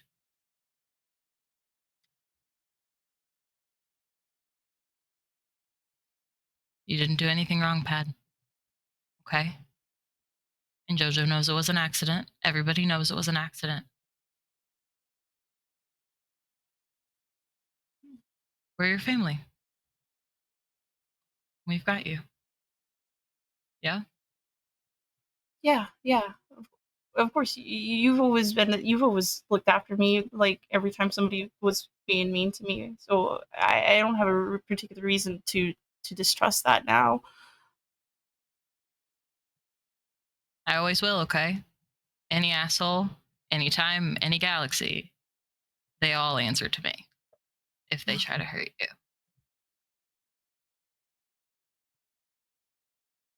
Thanks, Luna, or whatever you go by now. Well, so that's complicated, but I actually wanted to ask you something, if you wouldn't care. Sure. I've kept the name Luna for a long time for a lot of reasons, and to be fair, I probably should have changed it before now for also a lot of reasons. But I didn't know how to let go of it because I think I was waiting for someone that never wanted to find me. So now I was wondering if you would help me pick my new name. You've been one of my best friends for as long as I can remember, and you've always been So Padlock, like your name just fits. And I've been having trouble with a name that would just fit. And I sort of narrowed it down to a couple, but I don't know what I like. And so if you like Nova or Indigo, or if you hate both, just say that too. But I don't know how to make a decision. And so I figured someone that cared about me could make it for me, and maybe that would work. And no one has cared about me like you do. So it's between Indigo and Nova? Yeah, those are the two I narrowed it down to. I made a list one night when I couldn't sleep, and then by the time I woke up the next day, finally I decided half of them were actually really bad. Jojo heard me pacing around the kitchen saying all of them out loud, and those are the only two that didn't make me want to throw up. So. Huh. But if you hate both of them, you can also just say you hate both of them. I have like a whole notebook full of names in my room. It's just kind of sad at this point, which is why I really need to pick one. I mean, I like Nova, and Nova means like Nova's like stars and stuff like that, which is like an adjacent to Luna. If you're like trying to keep a connection, but if you do Indigo, then there's Indie, and there's like other little names that you can make nicknames too. Yeah, I like that. I like Indie. That's cool. And I've never really had a nickname before. You can't really shorten Luna too much. No. You know, I guess like Blue, but that never happened. So yeah, it's not fancy. I like Indigo then. okay. Indigo it is. And yeah, thanks for that. But remember, if you need me, just shout Indigo, I guess. Okay. Yeah. They'll never see it coming. They'll never see it coming. Thanks, Luna. Well, thanks, Indy. You can call me either one when we're on the ship. That's fine. But of course, always. And like I said, whatever you need, whenever you need it. And if any asshole comes to you, they answer to me. For our whole lives, you're never getting rid of me, no matter how hard you try. So just buckle up for that one. Okay. Yeah. I'll send them your address. Good, you better. And I'm gonna just sit and watch Pad work. Eventually, I'll probably go back because I know there are a couple things I need to do before we hit Mars. But as long as I can, I'm gonna sit there and watch Pad. Yeah. And Luna, you do watch Pad for a long time as they disassemble this device and reassemble this device over and over and over again, each time getting that error code popping up on the screen. You stand up eventually because you have things you have to do. You have to go back and you take a few steps up the stairs out of the sort of gunner's cockpit. And as you do that, you hear it chime one last time. But it's a different sound. It's not the error code. It's a chime of it working. And Padlock, Luna, you probably don't see this unless you turn around, but Padlock across the screen, it flashes not error, malfunction, but in blue letters, all systems functioning as intended.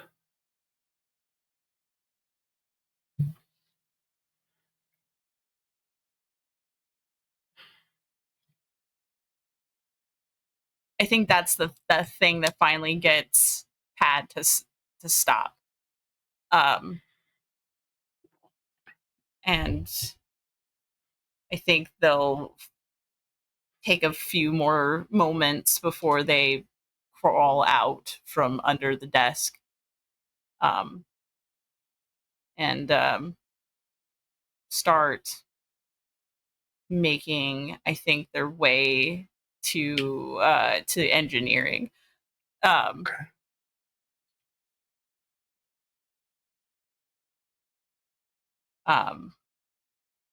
And go and find JoJo with whatever they're doing. Okay. All right. And yeah, you move through the ship back towards engineering to the engine room where JoJo is still hard at work, as always. As ever. JoJo. Me. Yes, you.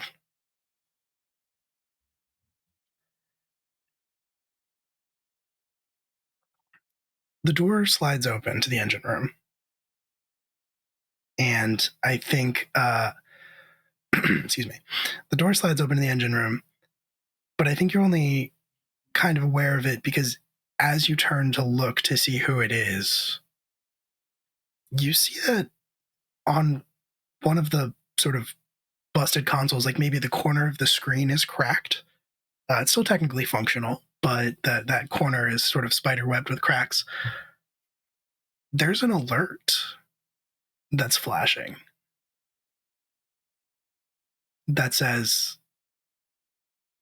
proximity alert. You don't know how long it's been going off for.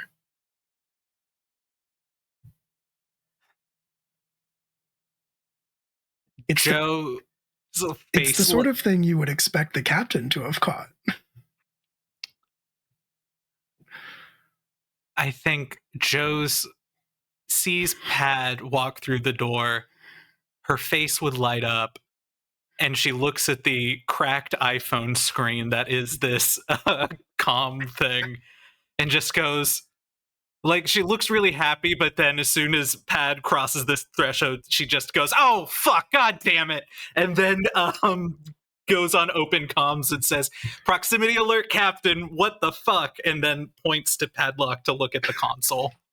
Like, immediately into go mode. Something's wrong with my baby. There's immediately pops up. What the fuck? And hey, hold that thought. And we're gonna go to the console to see what's up. Sure. Yeah. And for modesty's sake, we'll say that this is, on the tail end of your activities. People are wearing some clothing. Okay, that's good. Yeah. That's good. And you run to it.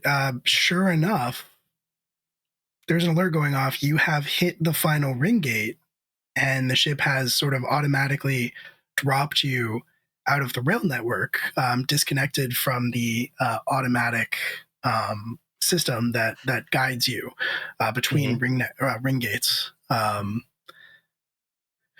And sure enough, there is a proximity alarm going off. It is not as you move to the controls.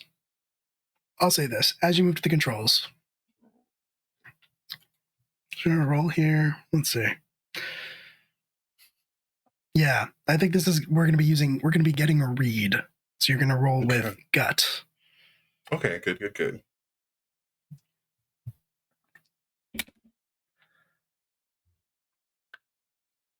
8 + 2 is 10. Okay. +2 is 10. So you're going to hold 2. As you move to the console, you can ask 2 questions. What's hidden, obscured, or unclear? How can I exploit a weakness, vulnerability, or opportunity? What's the largest uncounted threat, variable, or danger? What's the best way I could blank? What the fuck's going on? How can I get away? So, Sure. That makes sense. What is the proximity thing? What is that? Yeah. Sure. So what's the largest uncounted threat variable danger? I think makes sense. I think that is going to be that you can actually see a large, very large ship in orbit around Mars as you drop out. You can see Mars first and foremost, basically filling your view screen. A red planet. It's massive, many, many, many times the size of Earth or Tranquility. But around it, there is another ship, and this one is huge. It can really only be one thing, and that is a military vessel. It is not that close to you. Like, it is still a good distance off, but I think you can see also, to answer your question, what's the best way I could get the fuck out of here? I think that was what you said, basically. That's going to be a little bit tricky because right now you can tell that there is a smaller ship, like a fighter, that is approaching you. And I think you can see more of them in the distance, kind of around the warship. Maybe you thought it was like debris at first, but now upon further inspection, you realize that A, this is a warship. B, there are starfighters, and one of them is approaching you as you drop off from the ring gate. And I think the problem that is before you, when you ask the question, what's the best way I can get the fuck out of here, is that it is trying to connect to your comms. Yeah, Justin, fucking grip it and rip it, baby. Slop that down, thanks dude. for the donation. Yeah, dude. Crack one for the big boy. Thank you so much for the donation. There's just a, sir, I don't know you. It's true. Some kind of response.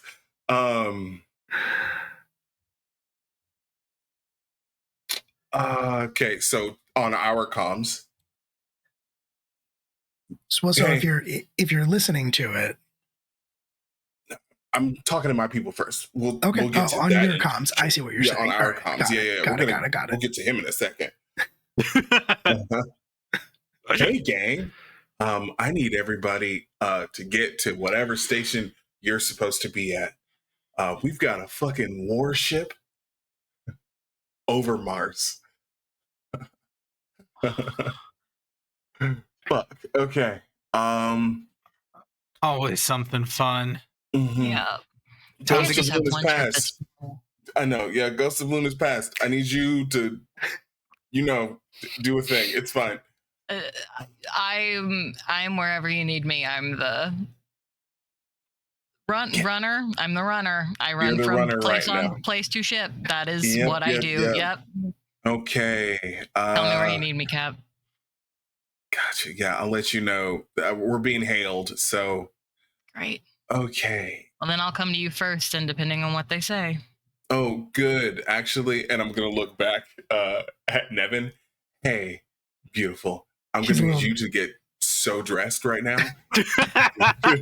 More dressed than you've ever been in your life. More dressed than you've ever been. Put on comfortable shoes because you're going to be in a hole for a little bit.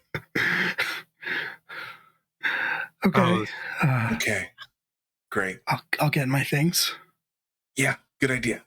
And he'll sort of scurry out. And I think he'll pass you. Luna, you are going to the cockpit as you see Nevin scurry out with, like, he's putting his shirt on as he's going. It is so good to know that you had one last really good time before whatever the fuck is about to happen. All right, let's get it going. Thanks. That's what I thought as well. Also, there's a fighter that is hailing us. Oh, lovely. So yeah. Okay, so fuck. I guess we could say hello. We might be neighborly. You know what I mean? Neighborly. It depends. Are they going to be good neighbors? Or are they the ones that you wish their house would burn down so they had to move away? Probably the latter one, but here we go. This is Captain Cassidy, Star Runner of the Tenebris. How can I help you? Tenebris, Be advised, you are entering restricted space. I'm sorry, Mars is restricted since when? Tenebris, be advised, you are entering Earth Coalition space. Interesting. Okay. Earth Coalition space. All right. You are not Well- cleared for entry. Turn back. I'm sorry. When I was told of no such clearances necessary when I was first sent here. So you're gonna have to talk to my employer. It's quiet for a few seconds, Hmm. and then they come back on comms and they say, "You will not be advised a second time, Tenebris."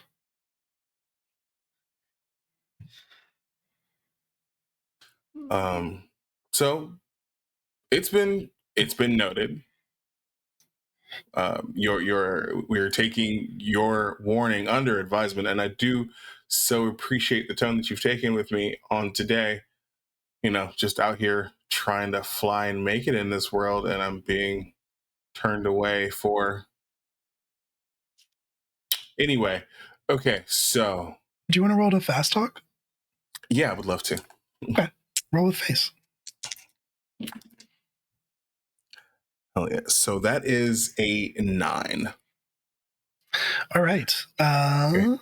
They'll buy it, but I get to add something extra. Okay. I'll say.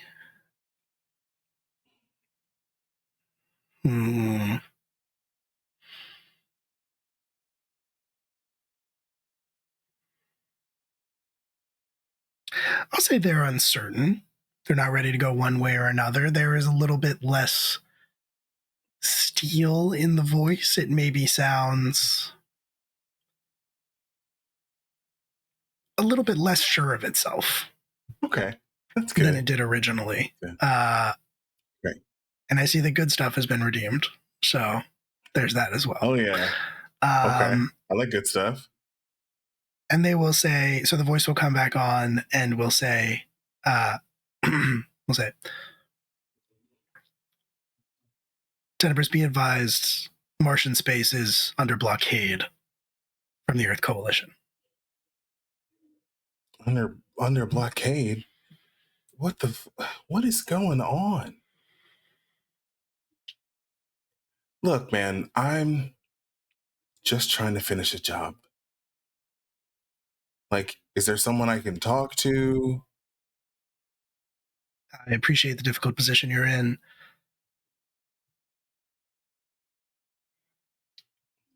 That was it. Okay, yeah, no, sure. You are not cleared for landfall. Okay. How do I get cleared for landfall? I don't want to be that guy. Like I don't want to ask for your superior officer. I don't want to ask for your manager. I don't want to do that. You let me know what I need to do so I can do my job. Is the Earth Coalition going to compensate me for not being able to finish, my task here? Or am I just shit out of luck, floating in the black?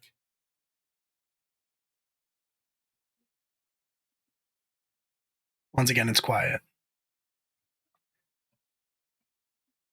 Look, we have our orders. I got mine, man. And I got like 4 kids to feed, dude.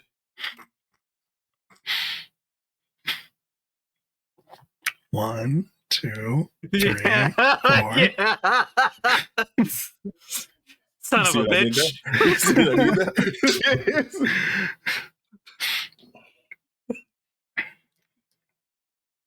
Look, man. Help me out here. Even if you gotta like pass up the buck, I don't really care. Give me something. Please. And unfortunately, as you say that, That seems it seems like you have backed this person into a corner, conversationally speaking, as they say. I wish there was something we could do. Orders are orders. You are advised to turn back.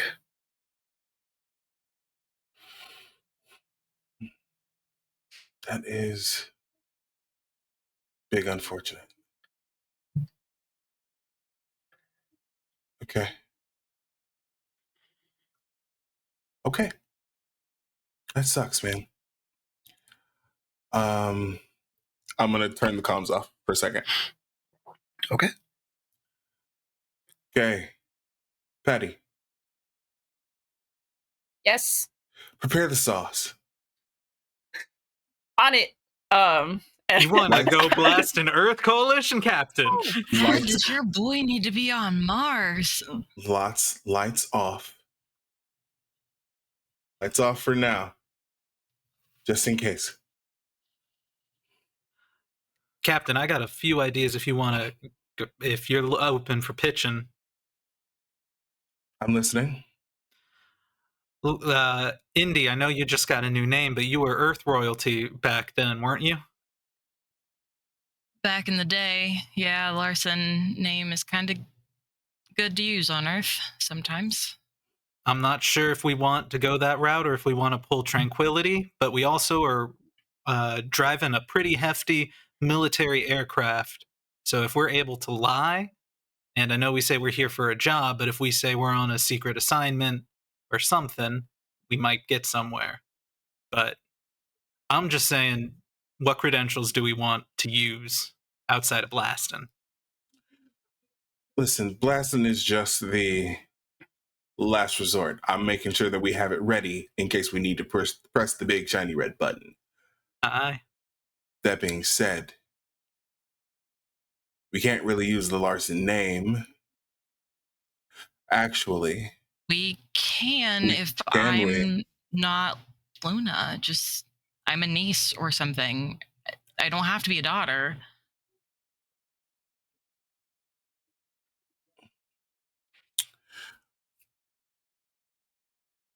I got it. I need everybody to be real sad. Got it. I guess I can try. Okay. All right. Hey, didn't catch your name, designation, anything.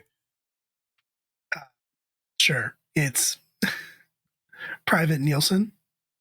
He'll Okay. identify himself as Private Nielsen. All right, Private Nielsen. So here's the thing. I understand that you have your orders, right?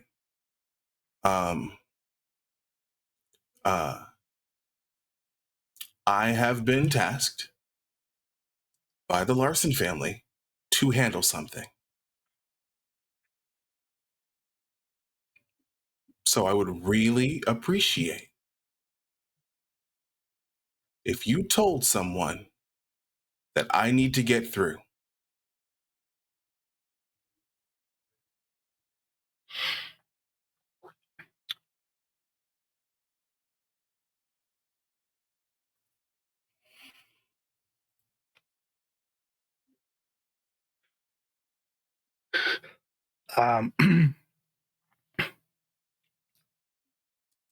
It's quiet.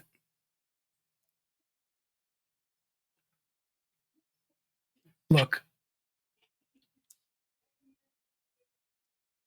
I understand that this puts you in a difficult position.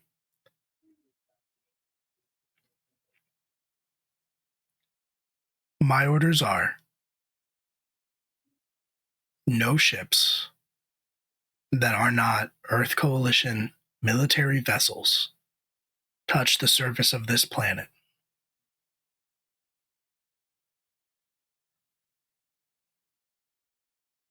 Well,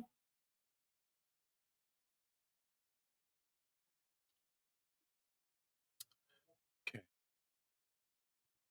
Well, what's the over under on us getting away from these people without giving them the secret sauce? That's an interesting question. I mean, you have other guns, first of all. Yeah. But aside from that, you outrunning the ship, mechanically, very possible. You outrunning the ship without him calling for more ships and letting them know what's happening, much lower chance. Right now, as it stands, you have the element of surprise. The warship is far enough off that it probably doesn't even know that you're there. Like, you know enough to know that you are probably outside of its sensor range. Okay. That's good. That's good. So the cleanest way, not the most ethical necessarily, not the most moral way to do this, would probably be to use that element of surprise and kill this man before he can get a distress call off. And then you would potentially be free to make your way down to the planet. Okay.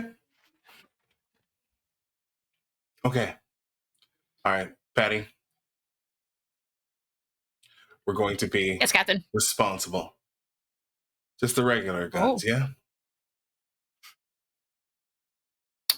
All right. Listen, the sauce would alert everyone in the area to our presence, right? And there's a big warship. And if it makes you feel better, I voted for the big one too. I just lost. It's fine. Little fireworks can be just as pretty. It's Okay. going to be a great Right. light show. I'll let you Fine, know. I will let you know when it's time. I'm going to look back at Nevin. Nope. No, is he back yet from gathering his things? I'll say sure. I'll say that he's sort of standing in the Okay. doorway. He has like his one backpack slung over his shoulder. Okay. Hey. Do you need to be on that planet? Real bad? He looks conflicted for a second and just sort of nods automatically. Okay. Patty, hit it. Yes. All right. I'll line up a shot for this ship and take a shot.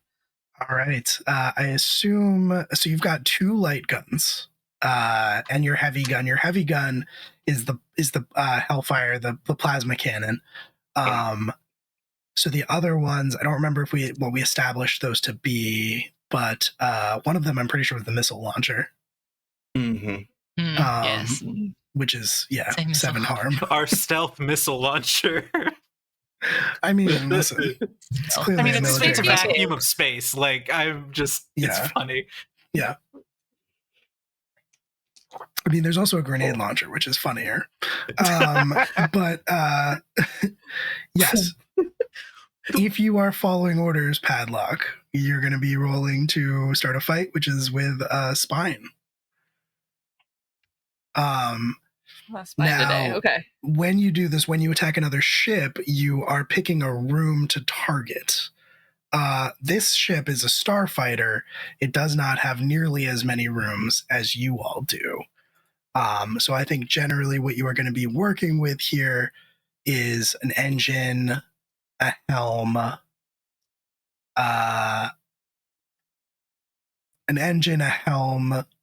system, and guns.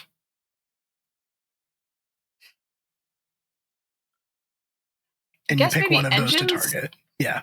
Yeah, I guess maybe engines, because at least if I do partial damage, I hope that I will take out comms in the process. Mhm. Or would that be systems?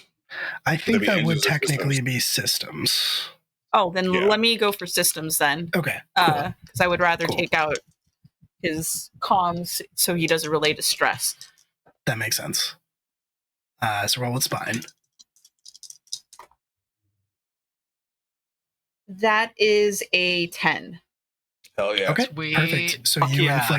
inflict harm on the system. You are using the missile launcher. Yes. So Or are your we using the light options- gun? Yeah. Well, so that is one of Yeah, your missile light launcher. guns. Oh, okay. Yeah. Then yeah, the missile launcher. Okay, cool. So that is going to be 7 harm. It is extreme slow reload. So you're probably not going to be able to continue launching the missile launcher because it is slow to reload.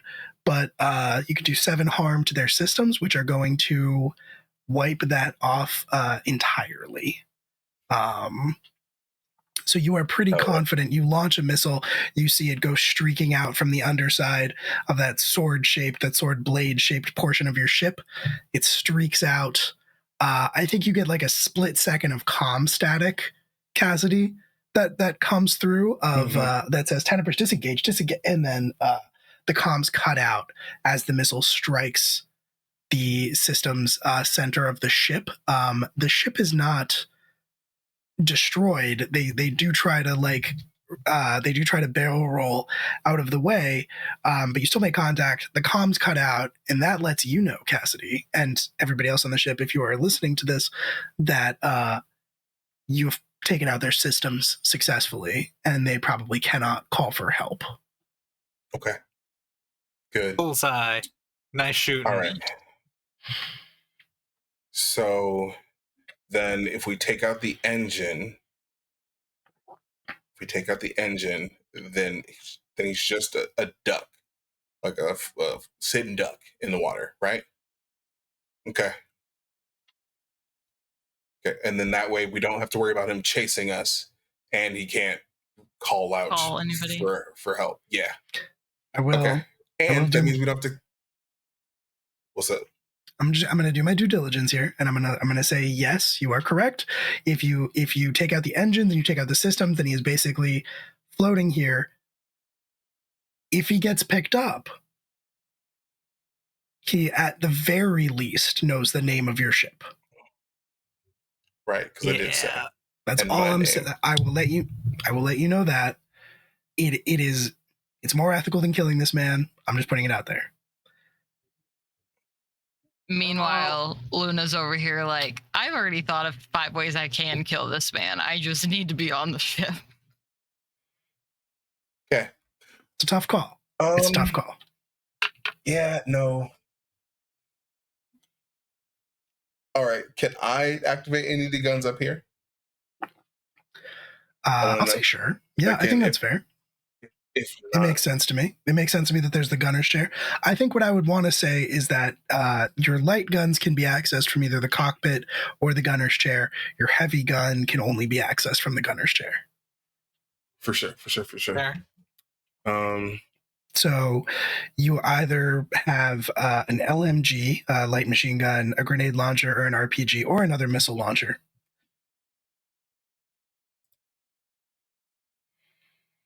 Okay.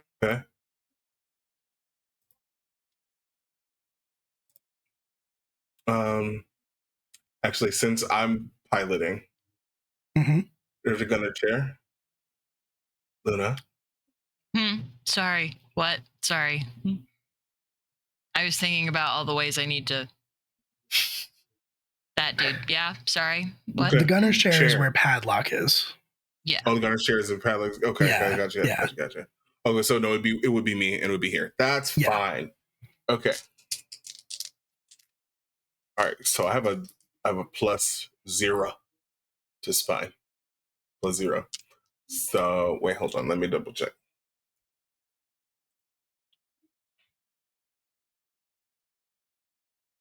Okay.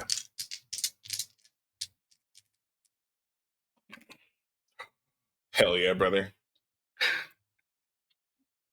Boxcars, baby. Boxcars. Boxcars. Okay. And if I think I'm remembering correctly that you had a light machine gun and you had a missile launcher in addition to the plasma cannon. So this will probably be your light machine gun that is firing. In that case, since we are getting in a fight and you got fully a 12, which is incredible. So same thing, you are going to inflict harm on the room of your choice. And that can be, at this point, you've taken out the systems. So we've still got the engine, we've still got the helm, which if you take out the helm, obviously you're going to take out life support and probably this man as well. Helm, engine, What's up? It's going to be home. Yeah, it is. That is 5 harm straight to the helm. Mm-hmm. The helm has 4 life. Yeah. So your light machine gun is going to rip directly through the helm of that ship. You've silenced the communications outward. And in the aftermath, the ship is just sort of, the starfighter is just sort of left listing there under the guidance of no one. Oh, well, that's Sorry. one way to take care of it. I had a more hands-on approach in mind, but that'll work. Yeah, I'm not having you jump over to his ship. I was just saying it was an option. Absolutely not. Good looking out, Captain. Absolutely not. Okay. And we're going to go now. You sure are. All right. Sorry, I'm trying to figure out why the thing isn't working. There it is. Okay, cool. There he is. There's Daniel. All right. Okay. Can anybody think they can change up the transponder? Something Patton or I should be able to do. Good. We need clearance. Yeah.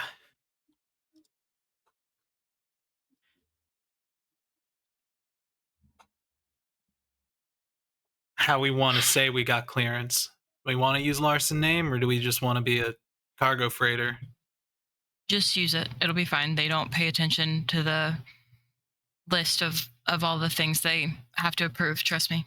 They're too busy to Or look if at we it. land, we are just there before the blockade. You know what? That's true too. Depending on how long they've been there, yeah. Yeah, If I'm sure they don't have that information. We can do it both ways, just in case. So Just cover our asses. yeah, I think that makes sense to have, like, especially because, hey, we've been here for a week. We couldn't have been the one who killed those guys. Probably not. Absolutely not. Mm-mm. Is there a role for the fixing that up? I mean, you I can could- have that on deck if you need it. Yeah. Yeah. I feel like between 2 of us, cool. Cassidy, as things are starting to calm down a little bit, as you start streaking down towards the planet's surface, you look over. I think you see a horrified expression, a little bit nauseated on Nevin's face.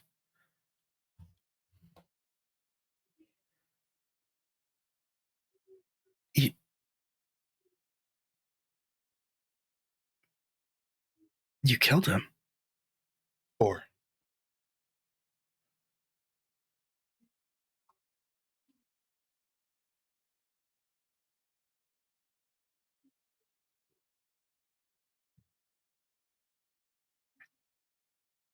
Nods in understanding.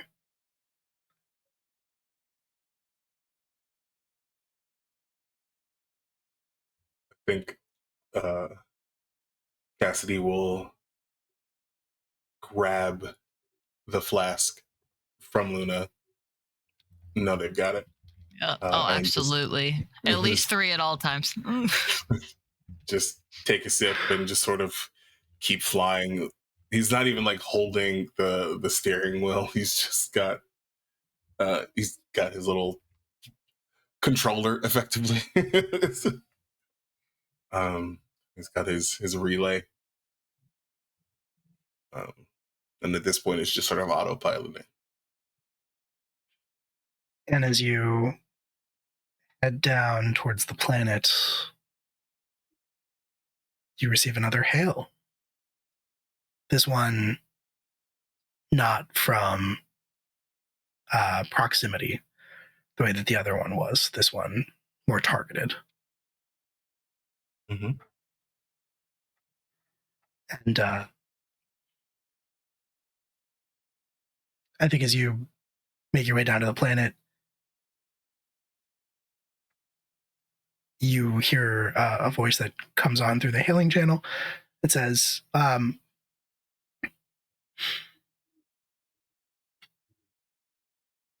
unidentified craft. Have you cleared the blockade? Have we? Yeah, I We're, mean, yeah, safe to say. touching down? Safe to say, yeah. That depends on who's asking.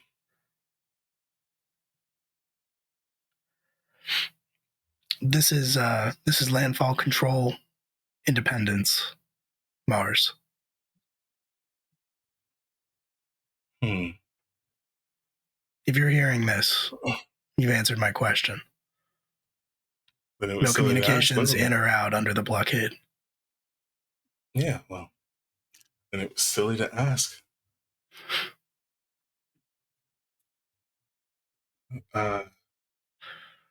Independence. I've got someone that's looking for a friend.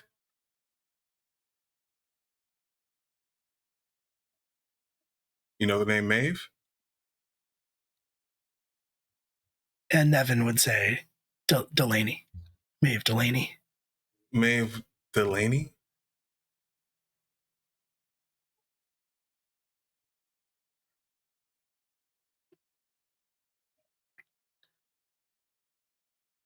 Unidentified craft, you are cleared for touchdown. Independence. See you Wonderful. soon.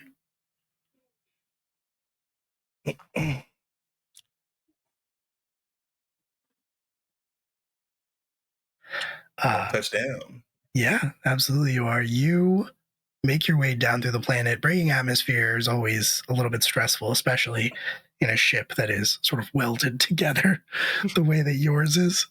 She's doing There's great. And dreams. She's Hopes holding and together. dreams. There's a lot of shaking. There's a lot of rattling. JoJo's putting in a lot of work to hold this. You got this, baby. You got this. Yeah. We're going good. Keep pushing. JoJo's nervous enough so that the others don't have to be.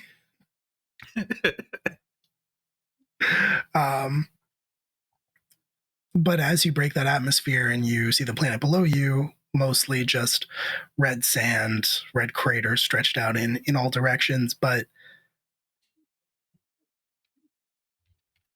still within Atmo, you start to see settlements pop up. You start to see grass growing on the surface of the planet, terraformed this past 50, 60 years, at least. And then all too soon, as you start circling the planet, you see Independence before you, which looks like nothing so much as a concrete fortress with a shanty town that has been built out around the base of it. Any of you who know anything about Independence know that it started as a military base. It was the only military base built by the Earth Coalition here on the planet during World War III. When the ceasefire happened, they basically abandoned it, and those left behind claimed it, built it out into what it is today, and named it Independence.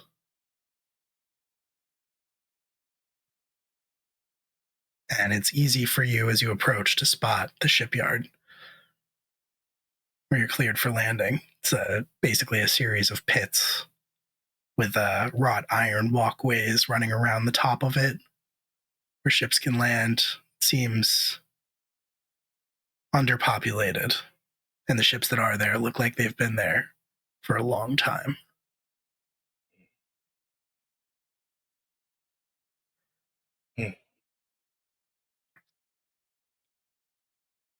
Nevin, this is severely fucking with my time frame.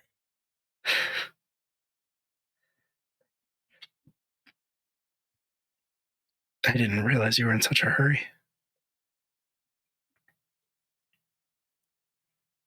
We have something of yours to go retrieve, don't we?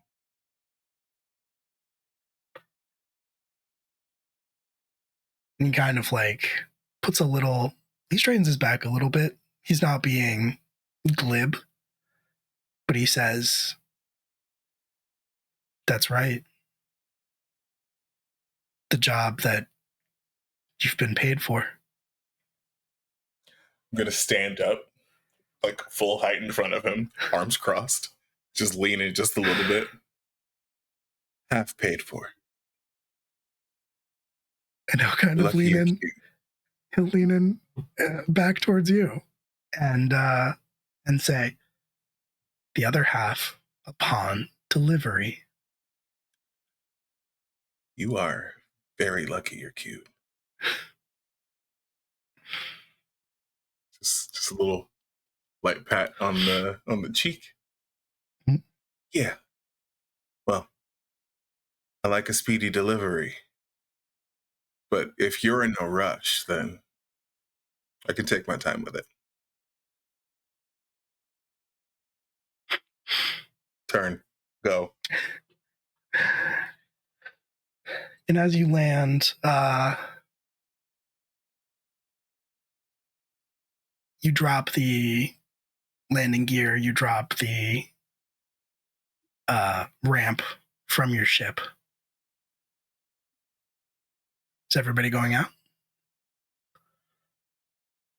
It's been a while since you were on a planet. It's Mhm. true. Yeah. It's true. It's true. I'm going. I'm kind of tempted. Okay. Yeah. Jojo, get your good Yeah. legs on. Shit, Captain. I can't remember last time I gone out. All right. He like pulls out the cleanest ones, which are just nasty. Apparently, as there's you- someone that we need to meet.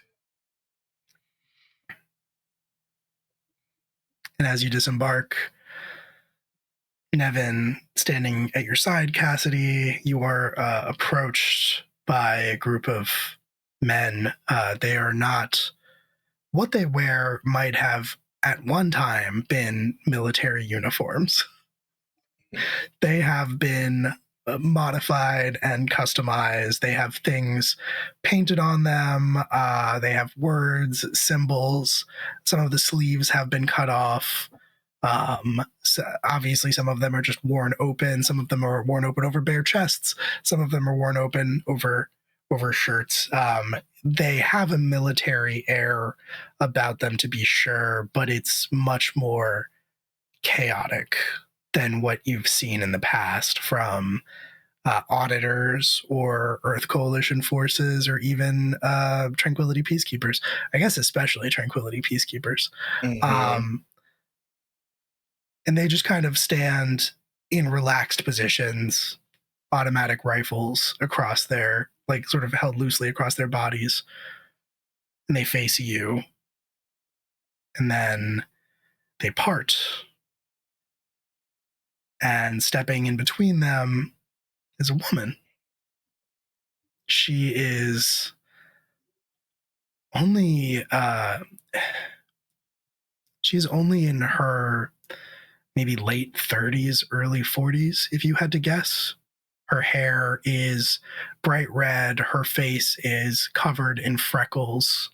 She is cute, for lack of a better word. And she but she is dressed much more formally than any of the rest, and she's wearing this sort of long iron gray coat.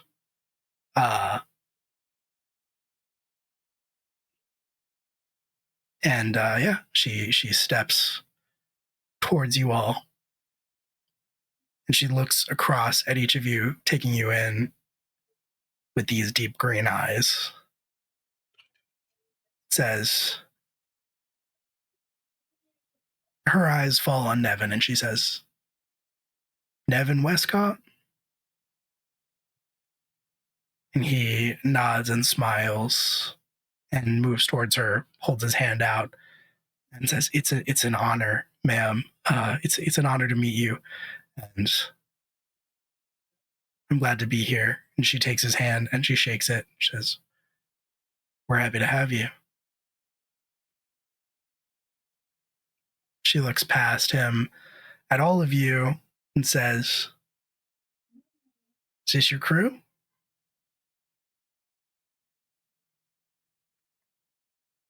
I'm waiting for his answer. Oh, I'm waiting. He looks at Joe you, I passes think, and he smokes to raises an everyone. eyebrow. I mean, I did extend the invitation.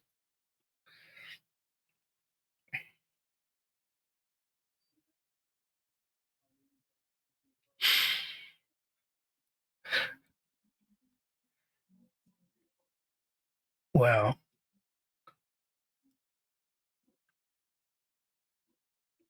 anyone psychotic enough to fly around the system in a ship like that, it's got a place here on Mars. She ain't bad once you get to know her. She's great. So, You know, mind telling us what you got going on here? I said the same thing once upon a time about a different ship. My name is Maeve Delaney. Welcome to Mars. That's where we're going to end this episode. Hell yeah. Of Hell yeah. We made it. Nephilim, Oh, Tenebris. You did, you made it. Don't do In one piece. No, don't do this to me. Don't What do do you this to me. Don't do what? You can't have the hot commander. You can have the hot commander while Nevin's standing right there. You can't do that to me. That's not fair. It's not fair. I don't know. She's real cute. Never is. I know. Oh, I mean, since boy. Evan's right there, I guess I could take one for the team. You know what? That's I don't have fair. anybody, so like That's fair. I'll take one for the team. I'll sacrifice myself for my captain. Luna's gonna jump on the grenade there for you. Yep. Mm-hmm. Someone's got to do kind. it. So kind. We do love a ginger Oh, grenade. I boy. mean, what?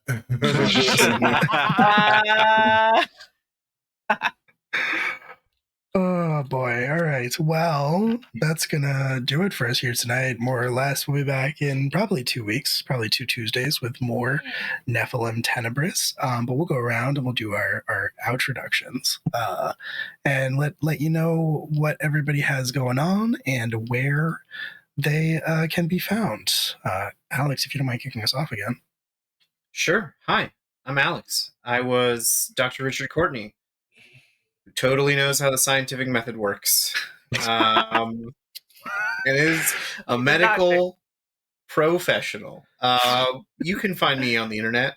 I don't really tweet much anymore because I don't think people actually do that. But I sometimes post dog pictures and talk about writing projects when there is news to share.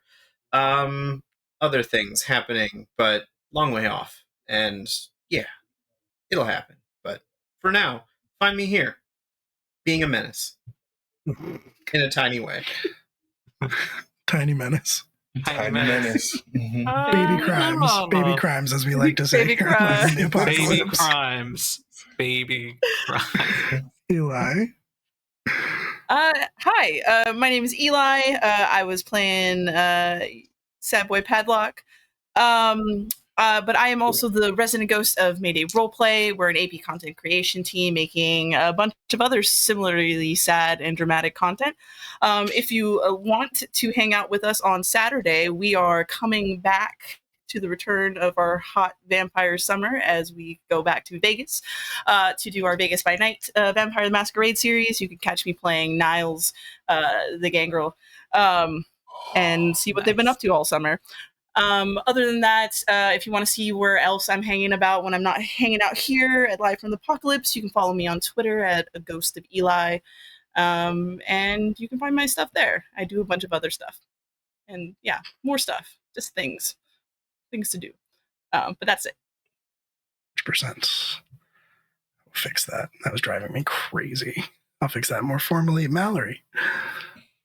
Hi, I'm Mallory. If you liked what you saw in all of the many iterations of Luna Larson, the latest being Indie Now, you can find me in other places all over the internet at MoxieBlue, MoxxieBlue. Right now, I am the owner and creative director over at Rediscovery RPG, and I am running a game of Call of Cthulhu that is called You're Invited, which asks the question, what if a very beautiful femme who has ties to a cult ran her own version of Saw in the 1920s? So if that sounds fun to you, come hang out next Wednesday for the 3rd episode.